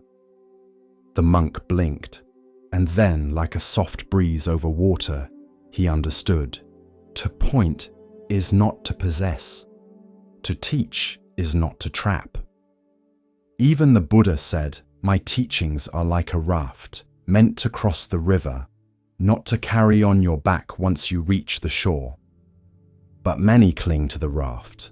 They decorate it, argue over whose raft is best, then forget to cross. The finger and the moon, words and truth, map and terrain. All teachings are like this. Zen does not dismiss the finger, but it urges you not to stop there. Because no teacher can give you the moon. They can only point. The rest is silence, attention, direct seeing, commentary. This koan is not just about Zen. It is about how we relate to everything. A lover says, "I love you," and we cling to the phrase, replaying it in our minds. But the real love was in the look, in the moment, in the breath before the words. The words were the finger, the love was the moon. We read books about mindfulness, but forget to be mindful. We quote wise sayings, but live unawake. We chase spiritual techniques, but miss the moment itself. The way the light falls through leaves, the sound of tea being poured, the feel of wind on bare skin. These are the moon, director. Immediate, alive. When you sit in meditation, thoughts will rise. Names, labels, questions. That's the finger, let it point. But keep looking beyond, to what has no name. No answer, only presence, only this, only now. If you walk away with only the finger, you miss everything. But if you let it lead you, quietly, gently, without clinging, you may one day look up and find yourself under the full moon, smiling, and no longer needing to explain why. The forest path was dappled with golden light. Shafts of sun fell through the tall teak trees, casting long shadows that shifted with the breeze. A group of monks walked quietly, their feet bare on the earth, their minds turned inward. They had been traveling for 2 days now, through fields, across shallow rivers, under wide skies that watched without comment. And ahead of them, seated on a smooth, flat stone beside a trickling stream, was the Buddha. He was waiting, not impatiently, but as a mountain waits for the wind. The monks approached and bowed. Some sat, others stood, resting their walking sticks against the roots of a banyan tree. One among them, Ananda, had seen something on the road that troubled him. A farmer's son had been bitten by a snake. He had seen the child cry out, flailing in fear and pain. The boy's wound could be treated, but the panic, the despair that had settled in his eyes lingered in Ananda's heart. And so he asked, "Blessed One, why do some suffer more than others, even when the wound is the same?" The Buddha turned to him gently and answered with a story. "Imagine," he said, "a man walking through a quiet field. The day is calm, the air is warm, and then he raised his hand. An arrow strikes him. The monk stirred slightly. He gasps in pain. The wound is deep. The arrow has pierced his flesh. He clutches at it. This, Ananda, is the first arrow." He paused, but then the Buddha's voice softened, deepened. Then the man grows angry. "Why me?" he cries. "What have I done to deserve this?" He curses the heavens. He blames the gods. He weeps not only for the pain, but for the story of the pain. He looked slowly at the circle of listeners. "That is the second arrow." Some monks frowned slightly, as if trying to follow an invisible thread. "The first arrow," the Buddha said, "is the pain we cannot avoid. The body ages, illness comes, people leave us, we are wounded by life, by loss, by chance." He drew a line in the dirt with his finger. "But the second arrow is the one we shoot into ourselves." He tapped his chest lightly, with thought, with resistance, with fear, with story. Ananda nodded slowly. "So the suffering comes not only from what happens," he said, "but from how the mind meets it." The Buddha smiled. "Exactly." A young monk, Rahula, tilted his head. "But Lord, if a man is struck by an arrow, how can he not cry out? How can he not fear the pain?" The Buddha's gaze was kind. "He may cry out," he said, "but the wise man does not turn the cry into a prison." He looked at Rahula. "You may feel pain, but you do not have to become pain." The wind rustled through the leaves above them, as if nature itself exhaled in agreement. To feel sadness when a friend dies, that is the first arrow. But to say, "I will never be whole again," or "I should have done more," that is the second. He pointed to the stream beside them. "Water flows. It does not cling to a shape. When pain arises, let it arise. See it, feel it, but do not wrap your identity around it." An older monk, who had once been a warrior, bowed his head. "I have carried many arrows in my life," he said softly. "Not in the flesh, but in memory." The Buddha nodded. "The past is full of arrows we keep alive with thought. The future is full of arrows we imagine before they are even shot." He looked toward the trees. "But the present holds only the first arrow, and even that, when seen clearly, passes." A silence followed, the kind of silence that isn't empty, but full. The Buddha let it linger. Then he spoke again. "You are not wrong to feel pain. You are not less awakened because you grieve, or ache, or tremble. He gestured to his own chest. This body too has known hunger, illness, sorrow. He placed his hand upon the ground. But when pain comes, I do not build a house around it. I do not say, "This is me, this is mine, this is forever." He looked at each monk now, one by one. To awaken is not to avoid arrows. It is to stop shooting the second. Later that evening, as the monks prepared camp near a circle of moss-covered stones, a fire crackled quietly in their midst. Ananda sat with Rahula and the older warrior monk. They said little, but their silence was different now. Not numb, not avoidant, just aware. Rahula watched a moth flutter near the flame and whispered, "Even the fire burns only what touches it." Ananda smiled. The old monk closed his eyes. And in that moment, the Buddha's words drifted across the darkness like a breeze through tall grass. The first arrow belongs to the world. The second belongs to you. You can choose to set it down. In time, the teaching of the two arrows would find its way into distant lands, distant minds, translated, adapted, retold. Some would call it psychology. Others would call it mindfulness. Some would not give it a name at all. But beneath every version, the truth would remain. Pain is part of life, but suffering is what we build atop it. A story, a wall, a self.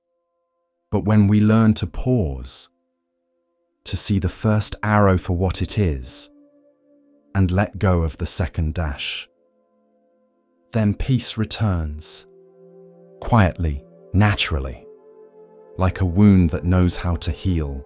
It began in the hush before dawn, when the breath of the world still rested and time itself seemed unsure whether to move forward. In the palace of Kapilavastu, marble pillars loomed like frozen trees, casting long shadows across the corridors. Every corner, every curtain, every tapestry whispered of wealth and beauty. But the prince, Siddhartha, had stopped hearing the music in it. He had seen what no prince was meant to see. Old age, sickness, death, and a seeker who walked without fear.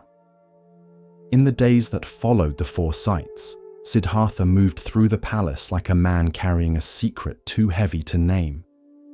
He sat through the court banquets without appetite. He watched dancers move in silk, their feet light as feathers, but his thoughts moved heavier than stone. Yasodhara, his wife, had noticed his silence.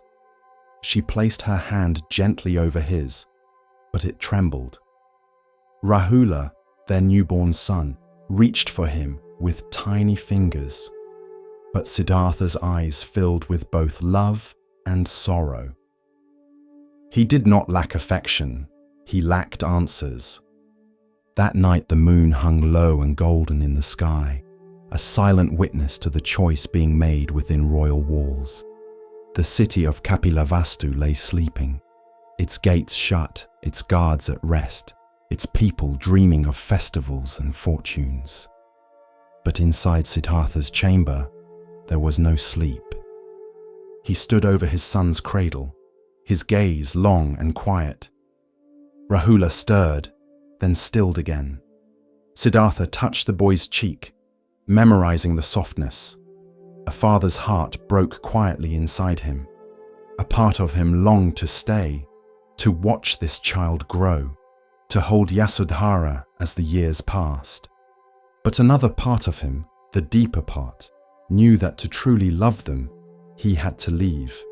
Not for escape, not for abandonment, but to find an end to the suffering that would one day find them all. He crossed the chamber in silence, his footsteps bare. he passed the sleeping guards with a nod of gratitude. He paused once in the marble garden, where fountains trickled like stilled song. Stars wheeled above him in still constellations. Waiting at the outer gate was Channa, his loyal charioteer, and Kantaka, his white horse who had carried him through battles, festivals, and boyhood rides under open skies. Siddhartha took one last look at the palace that had been his whole world. Then he nodded.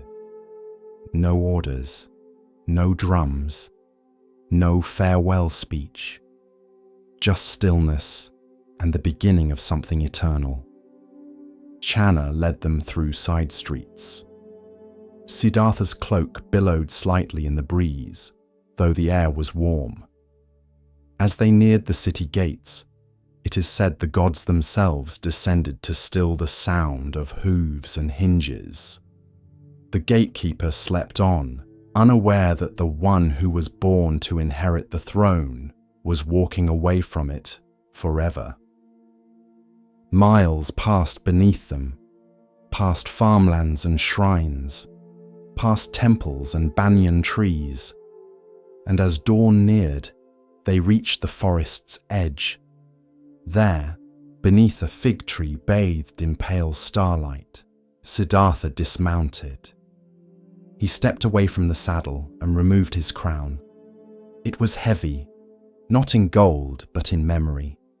He untied his earrings and placed them gently in Channa's hands.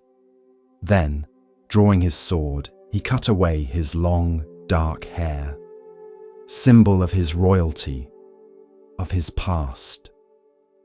He let the strands fall into the wind. He removed his silken robes, folding them with reverence, and exchanged them for a simple cloth robe, earth-coloured and plain. Then he turned to Channa. "Take Kantaka home," he said softly. "Tell my father I have not left in rebellion, but in search of that which is beyond birth and death." Channa's eyes filled with tears. "My lord, may I not follow you?" Siddhartha placed a hand on his friend's shoulder. "You will serve the Dharma more by returning than by following. Go. Tell them I am not lost. Tell them I am becoming." It is said that Kantaka cried as he was led away.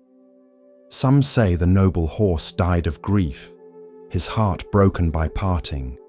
Others say his spirit was reborn among the stars. But Siddhartha did not look back.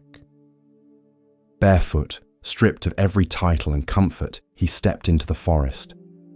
Birds stirred in the canopy. Mist hung low over the earth. The world ahead was wild and wide, but in that moment, he felt lighter than he ever had. No walls, no servants, no titles, just breathe, and the path. He walked deeper, alone, the forest accepting him without question. He drank from rivers, sat beneath trees, listened to wind move through leaves.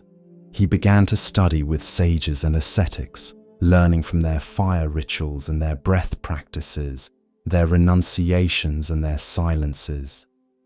He fasted until his ribs showed like shadows. He sat still until ants walked over his knees. But in all this, he remained watchful. For he knew that extreme indulgence had not brought peace. And now he saw that extreme denial did not either. His journey would continue, but it had already begun. The great departure was not just a leaving, it was a shedding. Not just of privilege, but of illusion. The prince became a wanderer. The air became a seeker, and the world, though it did not know it yet, was about to change. Because one man had dared to step outside the gates and walk silently, humbly toward truth. With each breath, we continue our journey through the wisdom of Zen, where the smallest stone may hold the greatest truth. Here starts the next story, At the edge of a temple, near the foot of a quiet hill, there lay a stone basin. It had no inscription, no offerings placed before it, no tourists gathered around, but every monk in the monastery knew its story. And when a novice was struggling, that's where the teacher would send them. Go sit by the broken bowl, they'd say, and that was enough. Long ago, the bowl had been whole, carved from a single piece of granite, smooth, strong, revered. It stood in the center of the temple courtyard, used for rituals and alms. Every morning it was filled with clear water. Every evening it was emptied and washed. Then came a winter earthquake, not violent, but enough. A hairline fracture, then a second quake weeks later, and the bowl split down the middle, cracked clean through. It no longer held water. Some said to discard it. Others wanted to repair it. But the abbot, an old woman with kind eyes and a quiet presence, said, "Leave it as it is, let it teach." And so it remained. Years passed. Moss gathered inside the broken seam. Rain pooled only briefly before slipping through the gap. The bowl no longer functioned, but it was not discarded, because in stillness, it began to reveal something else. Monks would sit beside it, touch the cool edge, trace the break with reverent fingers, and slowly, quietly begin to understand.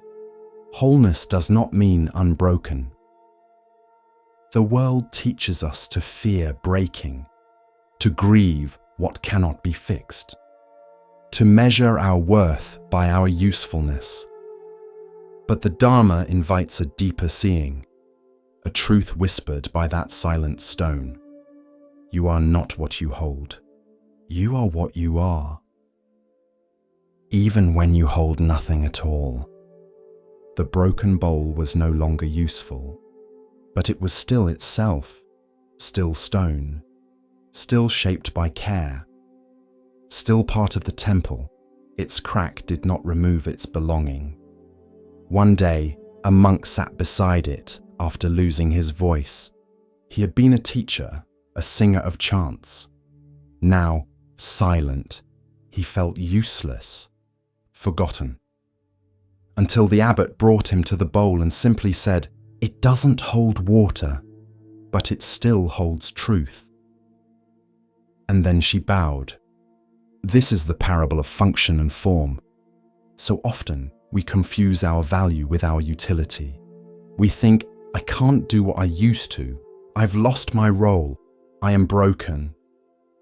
But even a bowl that no longer holds water can still hold presence, still offer reflection, still rest in the sun, still teach.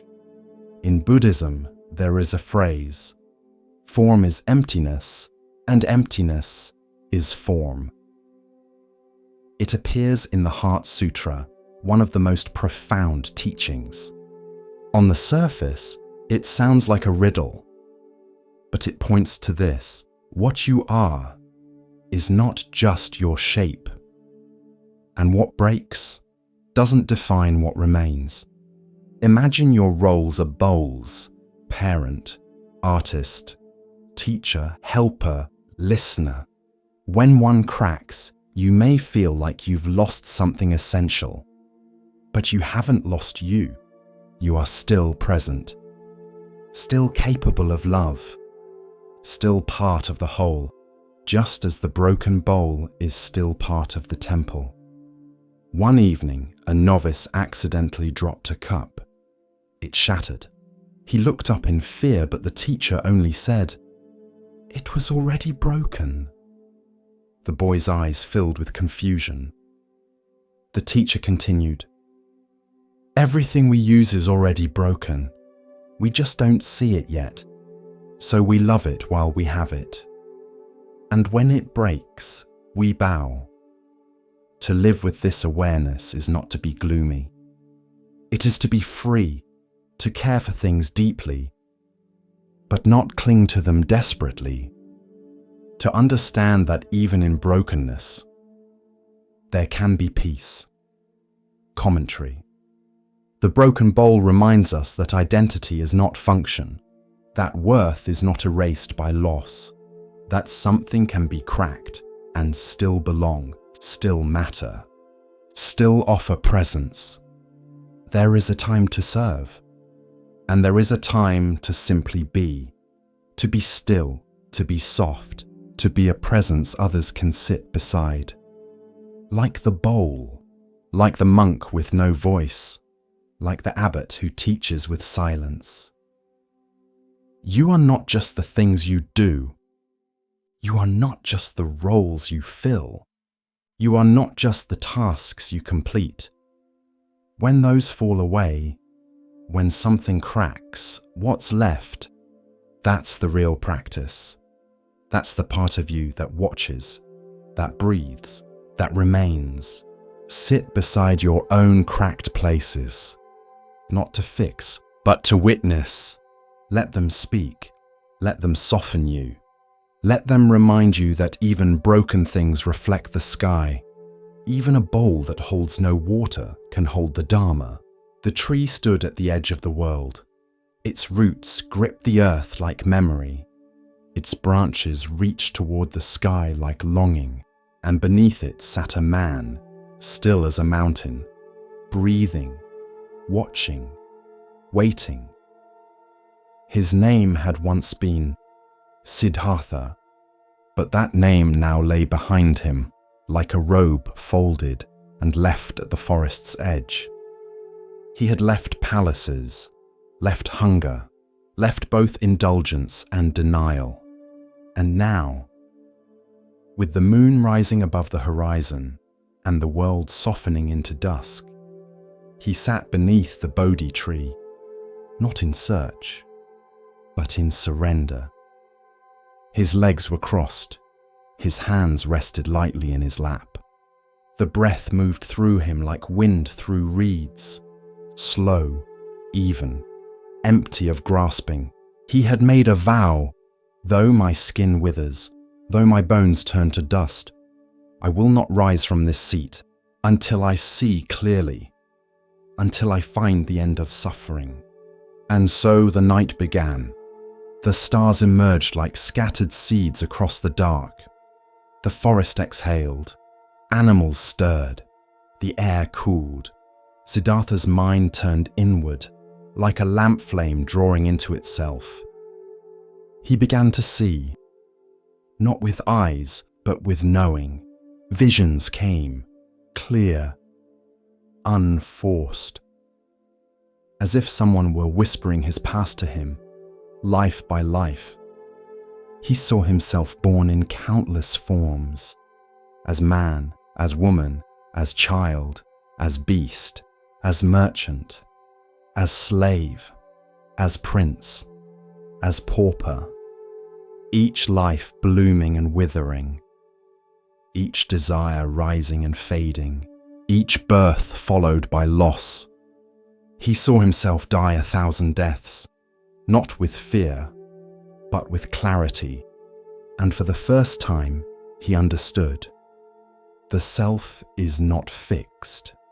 It moves, it changes, it clings, it returns. He watched the thread of his existence unspool across time, and yet something beyond the thread remained still. He did not speak, he did not stir, but inside him, a door creaked open, and he stepped through. Midnight deepened. The forest held its breath. The moon climbed higher, softening the world in silver. Now he turned his gaze outward, not with judgment, but with compassion. He saw the lives of others, their births and deaths, their joys and sorrows, rising and falling like waves. He saw kings and criminals, lovers and thieves, monks, and warriors, all bound by the same law, karma, intentions like seeds, actions like water, and from them the fruits of joy or suffering. He saw that no life stood alone. Each was a thread in a vast net.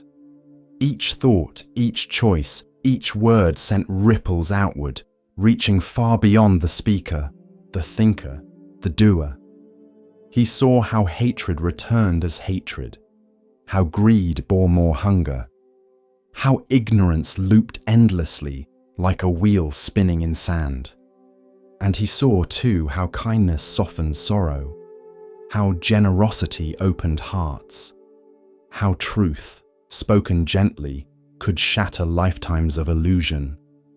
And still he sat, breathing, watching. The net of becoming stretched before him, vast, intricate, impossible to escape.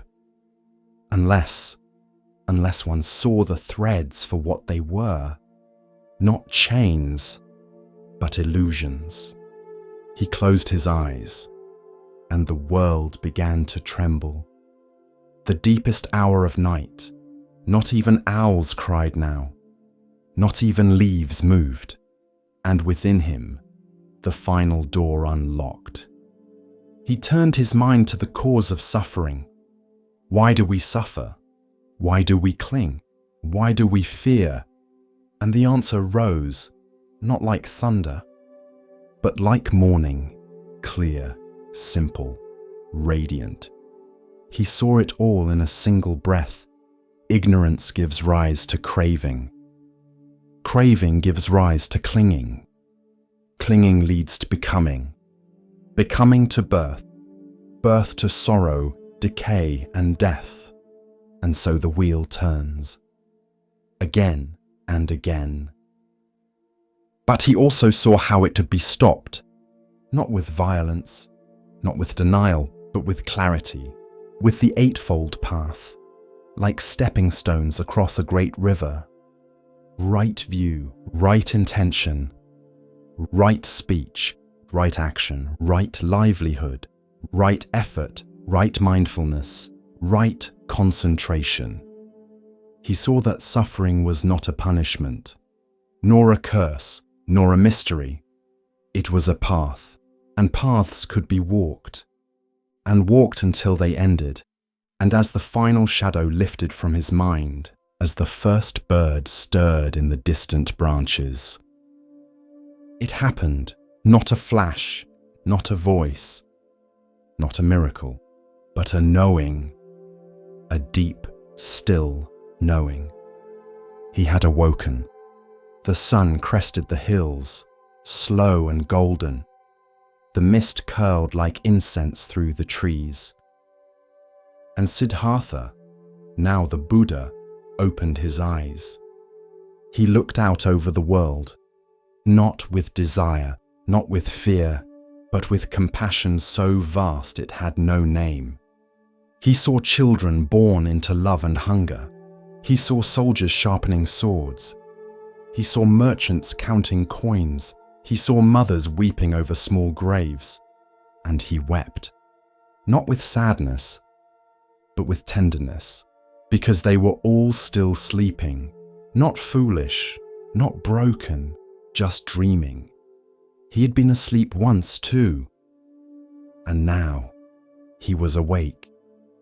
It is said that Mara, the Lord of Illusion, came one last time, not with armies, not with demons, but with a whisper. Now that you are free, he said, leave them behind. They will not understand. They will mock you. They will twist your words. They will forget. And the Buddha listened. He sat with that thought, the thought of peace in solitude, of disappearing into the forest, of vanishing beyond suffering alone. But then he saw a farmer rising to begin the day. He saw a child carrying water.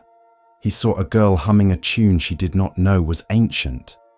And he knew They were not lost, just tired, just waiting, just needing someone to show them the way back to themselves. So he turned to Mara and said, "They will understand. Some will. Even one is enough." And Mara vanished. He stood slowly, the grass beneath him still wet with dew. His knees ached, but his heart did not. He took his bowl, his robe, his breath, and began to walk toward the village, toward the people, toward the long road of teaching. He would speak not of gods, nor of punishments, nor of sacred fire, but of suffering, and how to end it, of breath, and how to follow it, of kindness, and how to live it. And so the man who once left his son sleeping, who had starved beneath trees, who had faced demons and silence and the unraveling of self, walked down from the Bodhi tree. And the world, though it did not know it yet, had already begun to wake. Because one man had seen clearly, had sat still, had not run, and had touched the truth. And from that stillness, a path was born for all the world to walk. The master was dying, not suddenly, not tragically, just quietly, like a season completing itself. His name was Master Togen, and he had taught for over 40 years. He never raised his voice, never insisted, never asked to be followed. But people came to him, pilgrims, monks, farmers, children. Because when he looked at you, you felt seen beyond your name. Now, his breath was thin, his hands still, his body a whisper of what it once was. The disciples gathered at his bedside, each wondering the same thing. Would he speak? Would he leave them with one final truth, a farewell teaching, a verse, a koan? They waited, hearts leaning forward. But Master Togen said nothing, not even a word. He only gestured, weakly, to the small table beside his mat. Upon it stood a single candle, lit and steady. The wax had melted low. The flame burned soft, but sure. The master's eyes lingered on it. Then he closed them and let go. The room held its breath. The disciples watched the candle. It flickered once, then twice, and just as the master's body cooled, the candle went out. No wind, no touch. It simply ended. This is the story of teaching through presence, of the final lesson not spoken, but lived. Commentary. We often believe the greatest teachings must be loud, dramatic, revolutionary, clear. But in Zen, the most profound truths are quiet. They arrive not with thunder, but with the stillness of a candle extinguishing itself. Master Togen's disciples wanted words, something to cling to quote, to remember. But he gave them something deeper, a mirror. The candle was his body, burning with presence, giving light, warming others, and when its time came, it did not resist, it did not protest, it simply completed its purpose and disappeared. That is the nature of life. To arrive, to offer, to pass. To resist this is to suffer. To accept it is to awaken.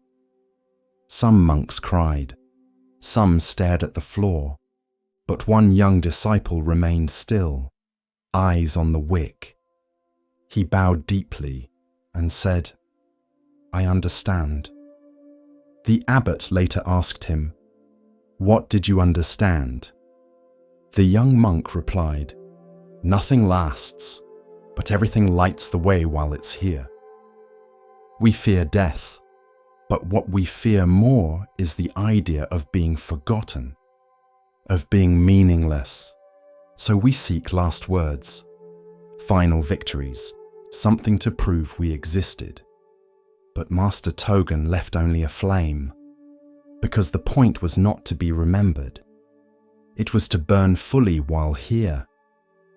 The candle did not save its wax, did not ration its glow.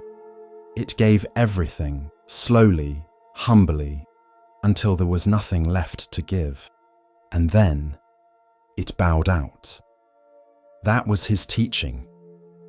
There is a Zen phrase, when the light is gone, do not seek it in the ashes. The disciples learned this that day, not from a sermon, but from the absence that remained. Master Togen lives on, not in statues, not in scriptures, not in recorded sayings, but in how the monks now move. With care, with presence, with awareness that each moment is a wick, each breath a flame. So when your time comes, be like the candle. Don't worry about your legacy. Focus on your light. The path of Zen unfolds like morning mist, soft and patient.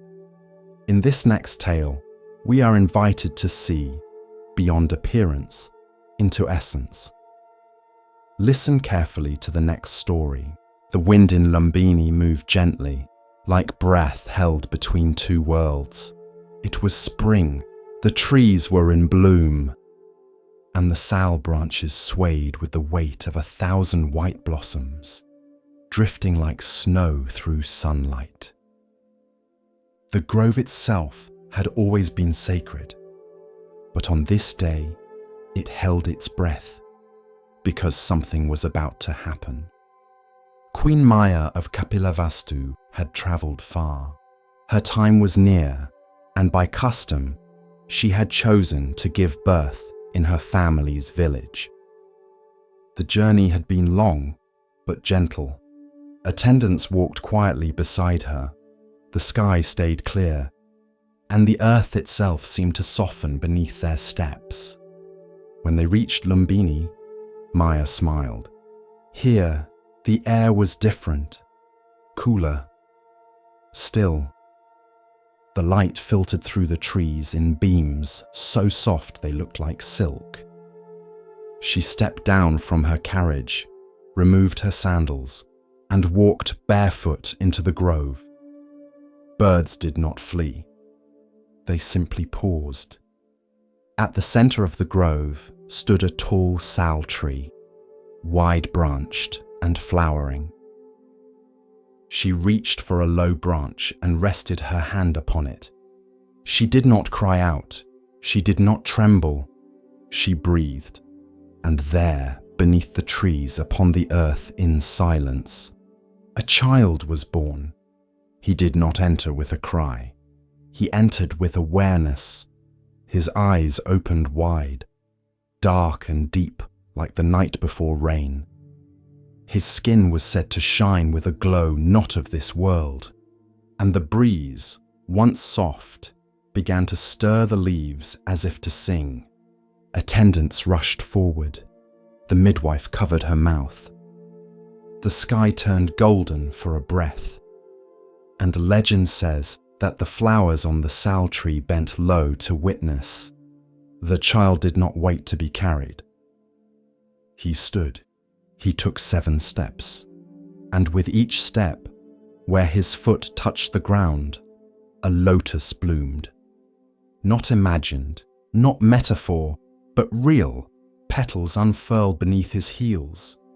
Fragrance filled the air, and the world paused. Animals stopped their grazing, streams paused their song, and even the wind, surprised by the holiness of the moment, turned back to watch. When the 7th step was taken, the boy raised one hand to the sky and one to the earth. And in a voice that was not learned but remembered, he said, "In this life, I am born for the benefit of all beings. This is my final birth. I will put an end to suffering." It is said that the Devas, gods of distant realms, gathered in silence, their hands folded, their eyes lowered, because something rare had occurred. A bodhisattva, fully awakened in past lives, had returned to walk the earth once more. Heavenly flowers fell through the air. Trumpets sounded without instruments. Celestial beings whispered blessings the humans could not hear. And yet even those on earth, who had no names for such wonders, felt the shift. One man wept without knowing why. One horse knelt in its harness. A pot of rice boiled over though no fire was lit. Something had entered the world, something ancient, and entirely new. He was named Siddhartha, which means he who achieves his aim. In his small face, those who looked closely saw both softness and strength, an ocean of stillness behind the movements of a child. He did not laugh more or cry less than other babies, but when he looked into your eyes, it felt as though he saw through the lifetimes you had forgotten. Queen Maya held him close, felt his heartbeat against her own, but in her heart she knew this child did not belong only to her. He belonged to the world. Word of the birth travelled quickly. When the child was only days old, the king summoned the wise sages of the land. Among them came Asita, an old hermit who lived in the mountains, wrapped in robes the colour of ash, with eyes that had watched the turning of many seasons. He entered the palace slowly, carried no staff, asked no favour. He only asked to see the child. When Siddhartha was placed before him, Asita's lips trembled. Tears welled in his eyes, not from sorrow, but from recognition. He bowed low before the infant. And when he rose, he turned to the king. "This child will not rule a kingdom. He will rule the heart. He will not wield armies. He will end suffering. He is destined to become a Buddha, an awakened one. He will show the way beyond sorrow. But I will not live to see his teaching. That is my only sadness." And he bowed once more. The room fell still. Even the oil lamps seemed to lean closer. The king said nothing. The queen held her son more tightly. Maya did not live long after the birth. Some say it was her karma to return to the celestial realm, that to carry a Buddha is to carry a world, and some bodies are made only to hold such grace for a little while. Others say she became his guardian spirit, that she watched from beyond the veil, her presence in every breeze that cooled his fever, every bird that sang outside his window. Siddhartha was raised by her sister. He grew in the lap of comfort. But the memory of the grove, the trees, the moonlit dream, those lived on. Years later, when Siddhartha became the Buddha, he never spoke often of his birth. He taught of suffering, of the path, of breath, of impermanence. But once, when asked what it meant that he had walked on lotus blossoms, he smiled and said, "The path was already beneath me. I did not make it appear. I only stepped where it had always been." Because truth is not invented, it is remembered. Like petals underfoot, waiting to be noticed. And so the child who walked on lotus blossoms became the man who taught others to walk in peace. One step, then another, until suffering too began to bloom into wisdom. She was just the cleaning woman. That's what most called her. Not nun, not practitioner, not devotee, just the woman who swept the temple. She arrived before sunrise, her hair tied back in a grey knot, her robes plain and faded, her broom worn thin at the bristles. She did not chant, did not preach, did not study sutras in the main hall. She swept the stone walkways, the meditation hall. The steps no one noticed were dusty until they were clean. And when she swept, she smiled. Some of the younger monks whispered, "She's not really practicing. She doesn't even sit in the morning zazen. She just does chores." But she never responded. She bowed to them anyway. Years passed. One by one, the monks left for higher temples, deeper study, more advanced masters. But she remained, still sweeping, still silent, still smiling. One spring morning, the abbot called for an assembly. The monks gathered, some sitting in strict posture, others blinking away sleep. The abbot raised his voice gently. "I have been observing this temple for many years," he said. "And in all this time, only one among you has reached the heart of the Dharma." Heads turned. The scholars straightened their backs. The meditation leaders adjusted their robes. The younger monks held their breath. And then the abbot looked to her, the woman with the broom. She was in the corner, brushing dust from the edge of a wooden beam. She paused, looked up, and smiled. A silence fell over the room. Then whispers. But she never studied the Diamond Sutra. She never debates koans. She doesn't even recite the Heart Sutra. The abbot turned to them and said, "She lives it."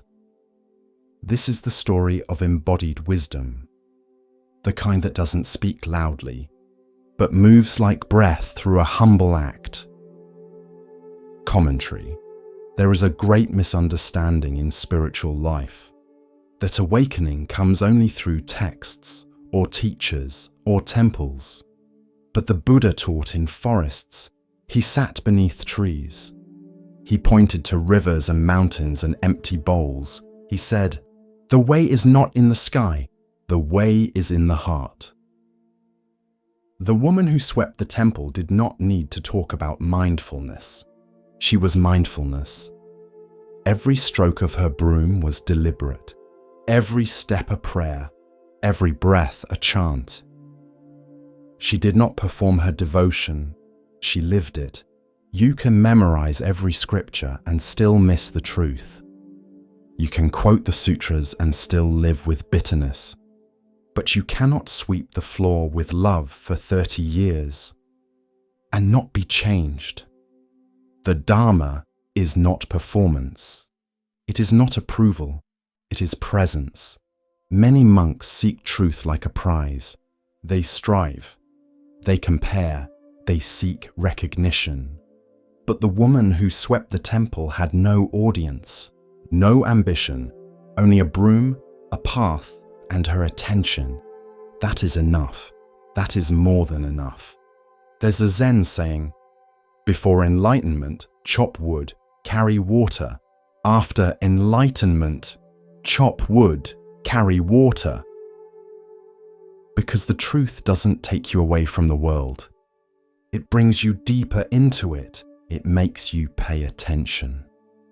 To dust in corners, to the sound of your own breath, to how gently you place a bowl on the table.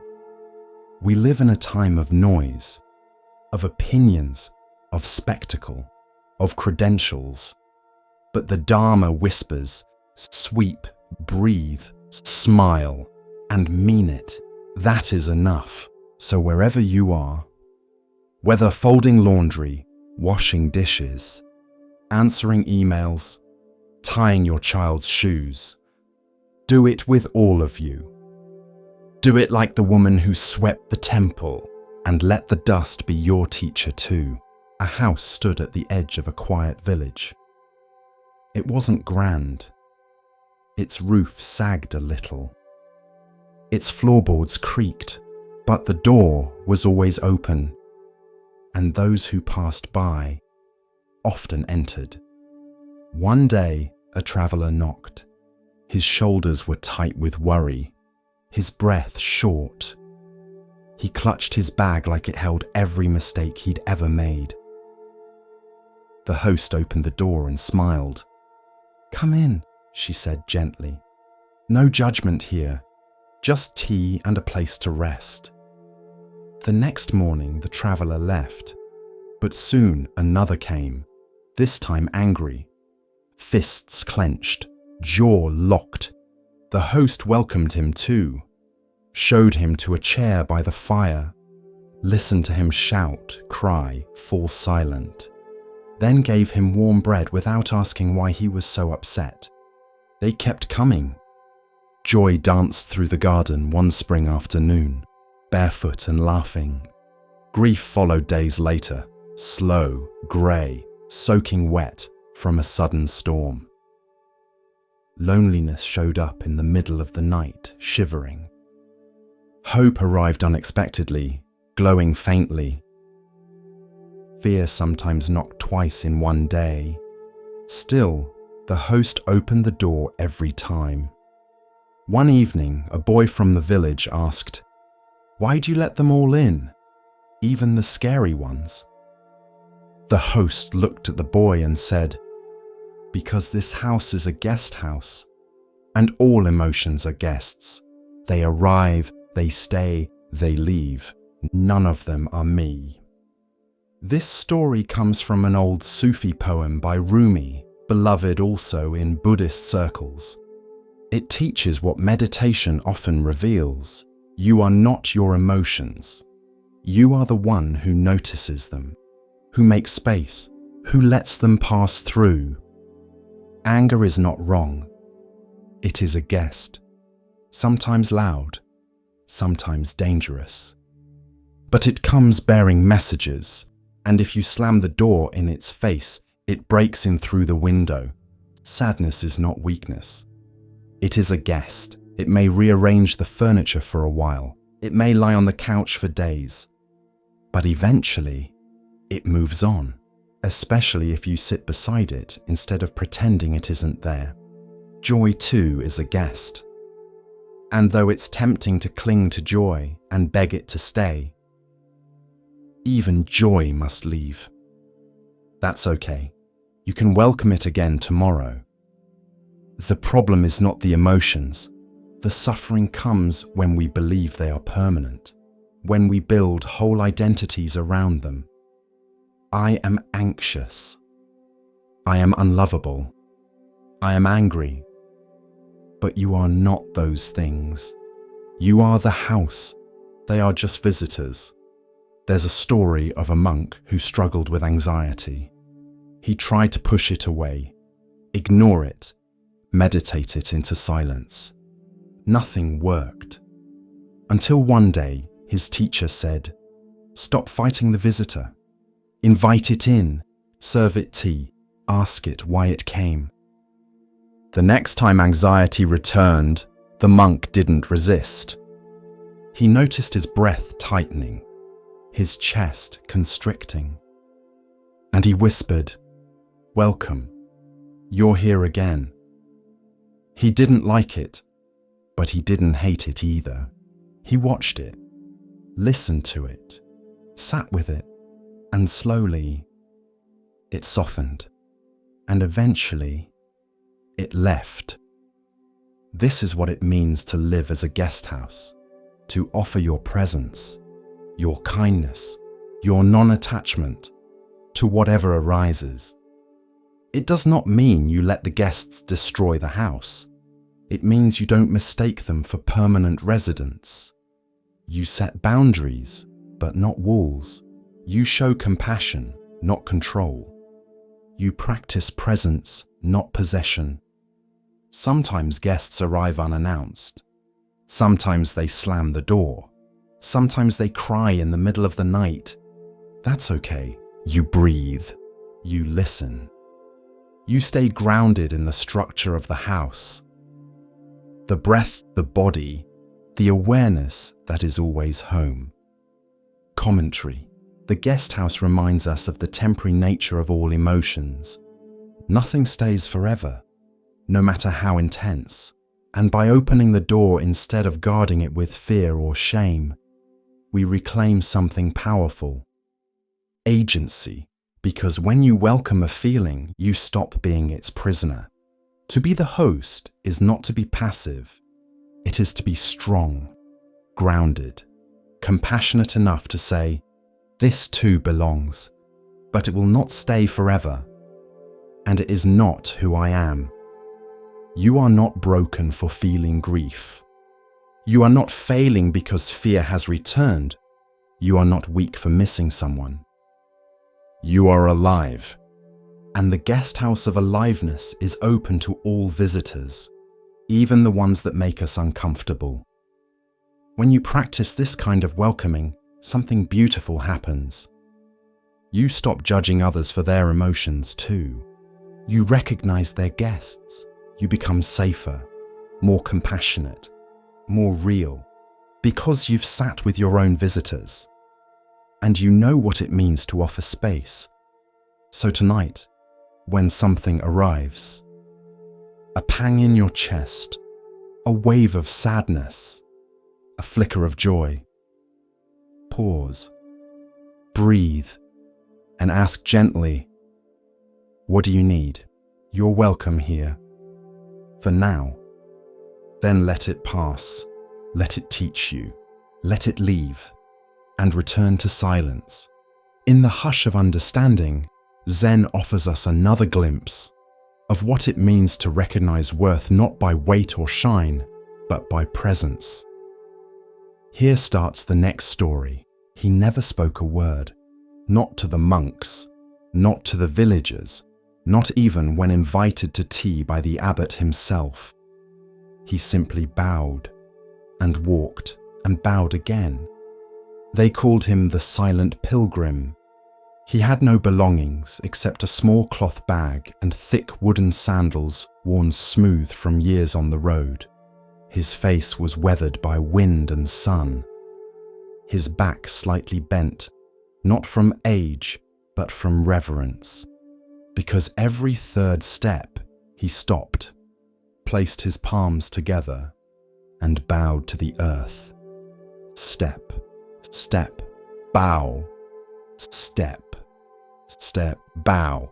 He traveled like this for hundreds of miles, through rice paddies and dusty plains, through mountain passes and city streets, through cold rain, sharp sun, and falling snow. He never begged, never asked, never preached, only bowed. When he reached the gates of a remote temple high in the hills, a monk ran inside to announce, "The pilgrim has come." Curious, the monks gathered. Some stood with folded arms. Others watched from the steps. One scoffed, "What is this? A show?" Another whispered, "Surely he must be seeking merit or praise." But the abbot only smiled. "Wait, watch." The pilgrim reached the stone path before the temple gate. Step, step, bow. His palms touched the gravel. His forehead met the earth. He rose slowly and continued. All morning he bowed up the path. By noon he had reached the courtyard. The air was silent, except for the soft crunch of gravel and the long breath between bows. Step, step, bow. By evening, he reached the base of the temple steps. He did not climb them. Instead, he bowed once more, then turned, and began his journey down the mountain. Step, step, bow. the monks were stunned. He never entered. He never asked to stay. He came all this way just to bow. The abbot nodded. And in bowing, he entered more deeply than any of us. This is the story of wordless devotion, of practice not performed, but lived in the marrow of each step. Commentary. In the West, we often think wisdom must be spoken. That truth arrives in grand lectures, eloquent teachings, powerful arguments. But sometimes the greatest teachings are silent. The silent pilgrim did not explain his path. He became it. With each bow, he gave himself to the moment, to humility, to gratitude, to presence. He bowed not to worship the earth, but to remember he belonged to it. In Buddhism, we bow not out of subservience. We bow to let go of the self, to surrender ego, to honor interbeing. The sky does not rise without the sun. The tree does not grow without the soil. You do not breathe without the generosity of everything around you. To bow is to remember that. The pilgrim didn't need a teacher. Every grain of dust was his teacher. Every blister, his scripture. Every bow, a verse in the sutra of the path. He asked for nothing, judged no one, corrected no teachings. He gave only his body, his time, his breath. That was his offering. That was his sermon. One monk, deeply moved, asked the abbot, "Should I walk like that? Bow like that?" The abbot said, "Not unless your heart is already bowing. It's not about copying the form. It's about sincerity.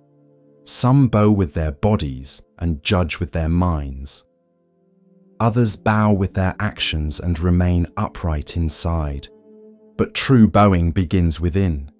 It is a quiet crumbling of pride, a surrender of the need to be seen, a softening into the now. There is a Zen phrase, "The great way is not difficult for those who have no preferences." The silent pilgrim had no preference for praise or obscurity, for arrival or delay. His goal was not the temple. His goal was the bow itself. Step, step, bow. Again and again, until there was no one left doing it. Only the gesture, only the giving, only the way. Wherever you are, whoever you are, you can bow too, not just with your body, but with how you listen, with how you wait, how you serve, how you show up for the dust on the floor or the silence in a friend's eyes. To bow is to soften, to slow, to remember what matters, and sometimes to say everything without a single word. Once there was a king who ruled over a vast and golden land. His palace was made of marble and sandalwood. His robes shimmered with threads of moonlight. His name echoed through the valleys like a song carried on wind. But one day, in the middle of a grand festival, the king grew suddenly tired. He stepped away from the court, laid down in the shade of a fig tree, and closed his eyes, just for a moment. And in that moment, he dreamed. In the dream, he was no longer a king. He was a farmer. His hands were calloused. His home was a straw hut.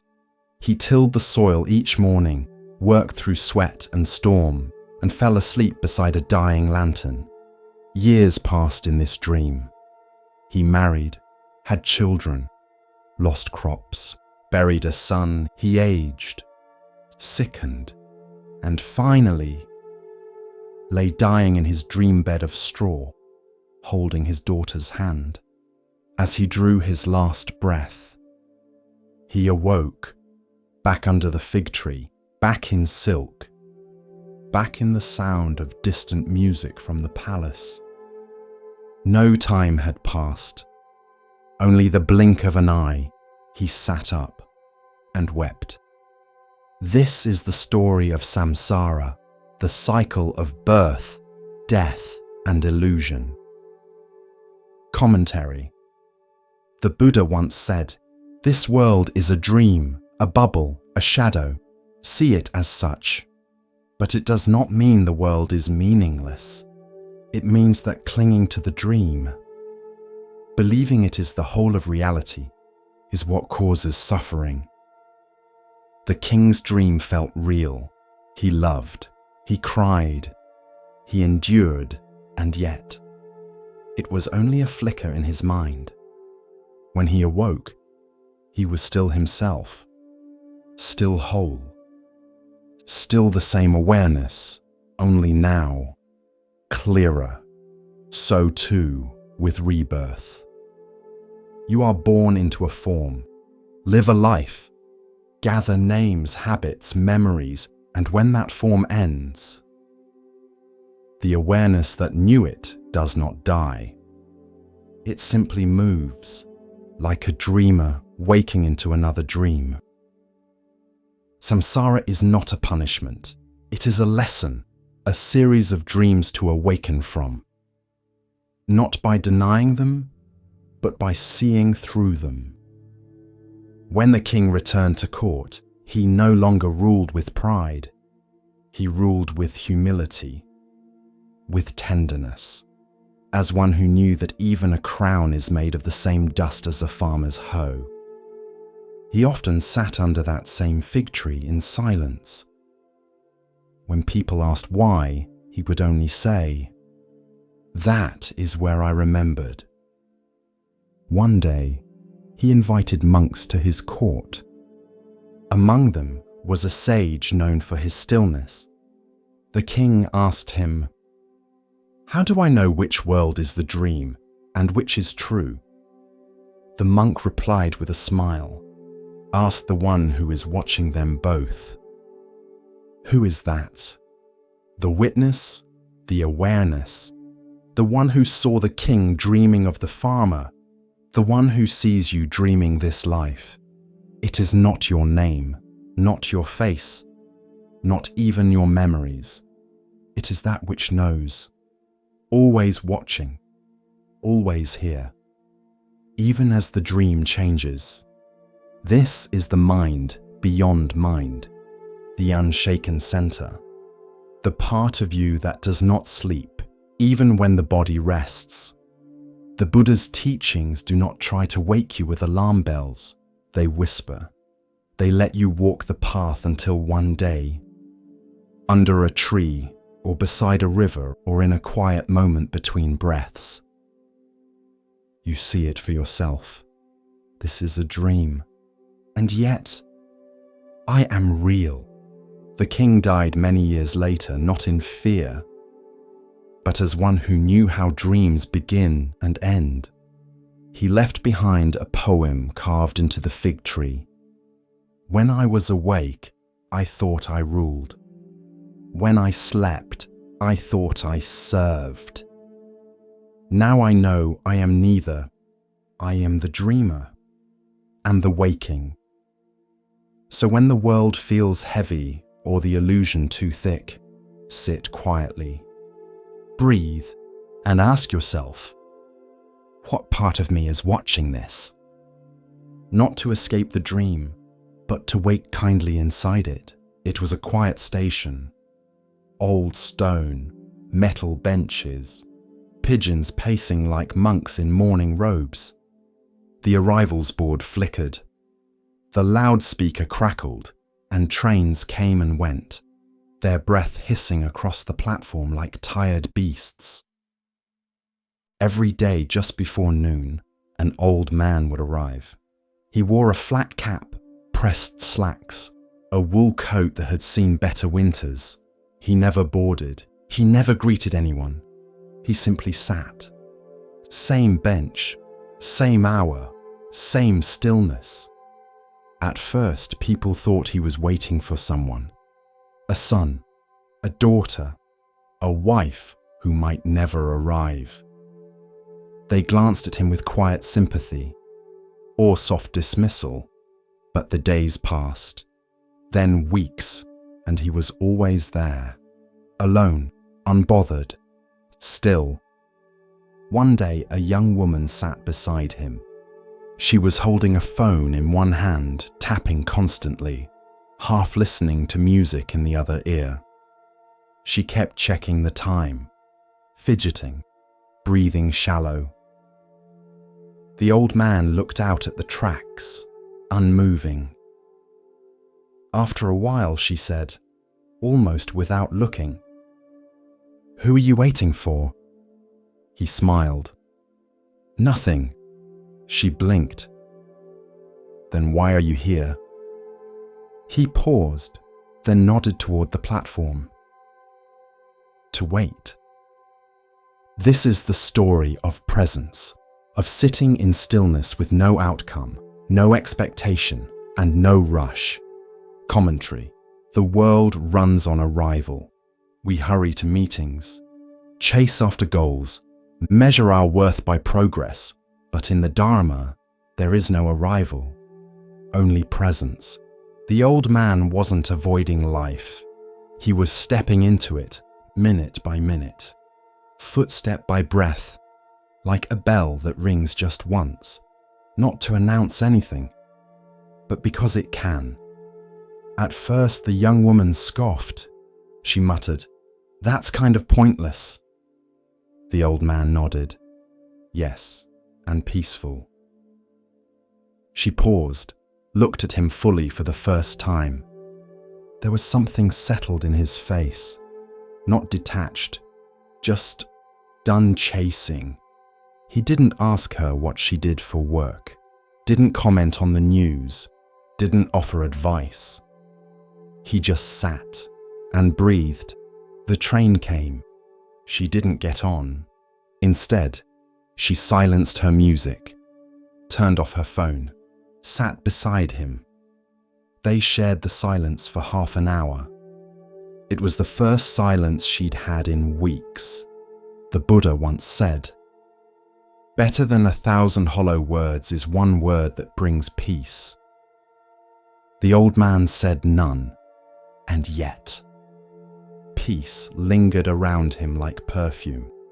He came every day, even in the rain, umbrella in hand, thermos of tea, soft eyes and unhurried limbs. He didn't come to do anything. He came to stop doing. We often misunderstand waiting. We think it's the pause before real life. But sometimes, waiting is life, not for something, but with it. Eventually, the young woman started visiting more often. She brought tea, sat on the same bench, and didn't speak, until one day she asked, "What if the person you were waiting for never comes?" The old man looked at her with a calm smile. "Then I'll still be here." That's the power of presence. It doesn't depend on outcome. It doesn't beg for fulfillment. It simply is. In time, others noticed. A mother sat for 5 quiet minutes with her son. A commuter took off his headphones. A woman reading poetry closed her book and just watched the clouds drift. No one spoke, but something was shifting. Not loudly, not suddenly, like morning fog lifting, unnoticed. And then, one spring day, the old man stopped coming. His bench stayed empty, but the silence remained. So did the stillness, and the space he had created. By doing nothing, expecting nothing, needing nothing. Wasn't empty, it was full of something rare. Peace. The young woman still visits the bench, not daily, not ritually, just when the world starts rushing too fast. She sits, breathes, smiles at passing trains, And once when a man sat beside her and asked, "Who are you waiting for?" she answered, "No one." Then added, "I'm just here." As the lantern of awareness glows a little brighter, we come to a tale about seeing with more than the eyes.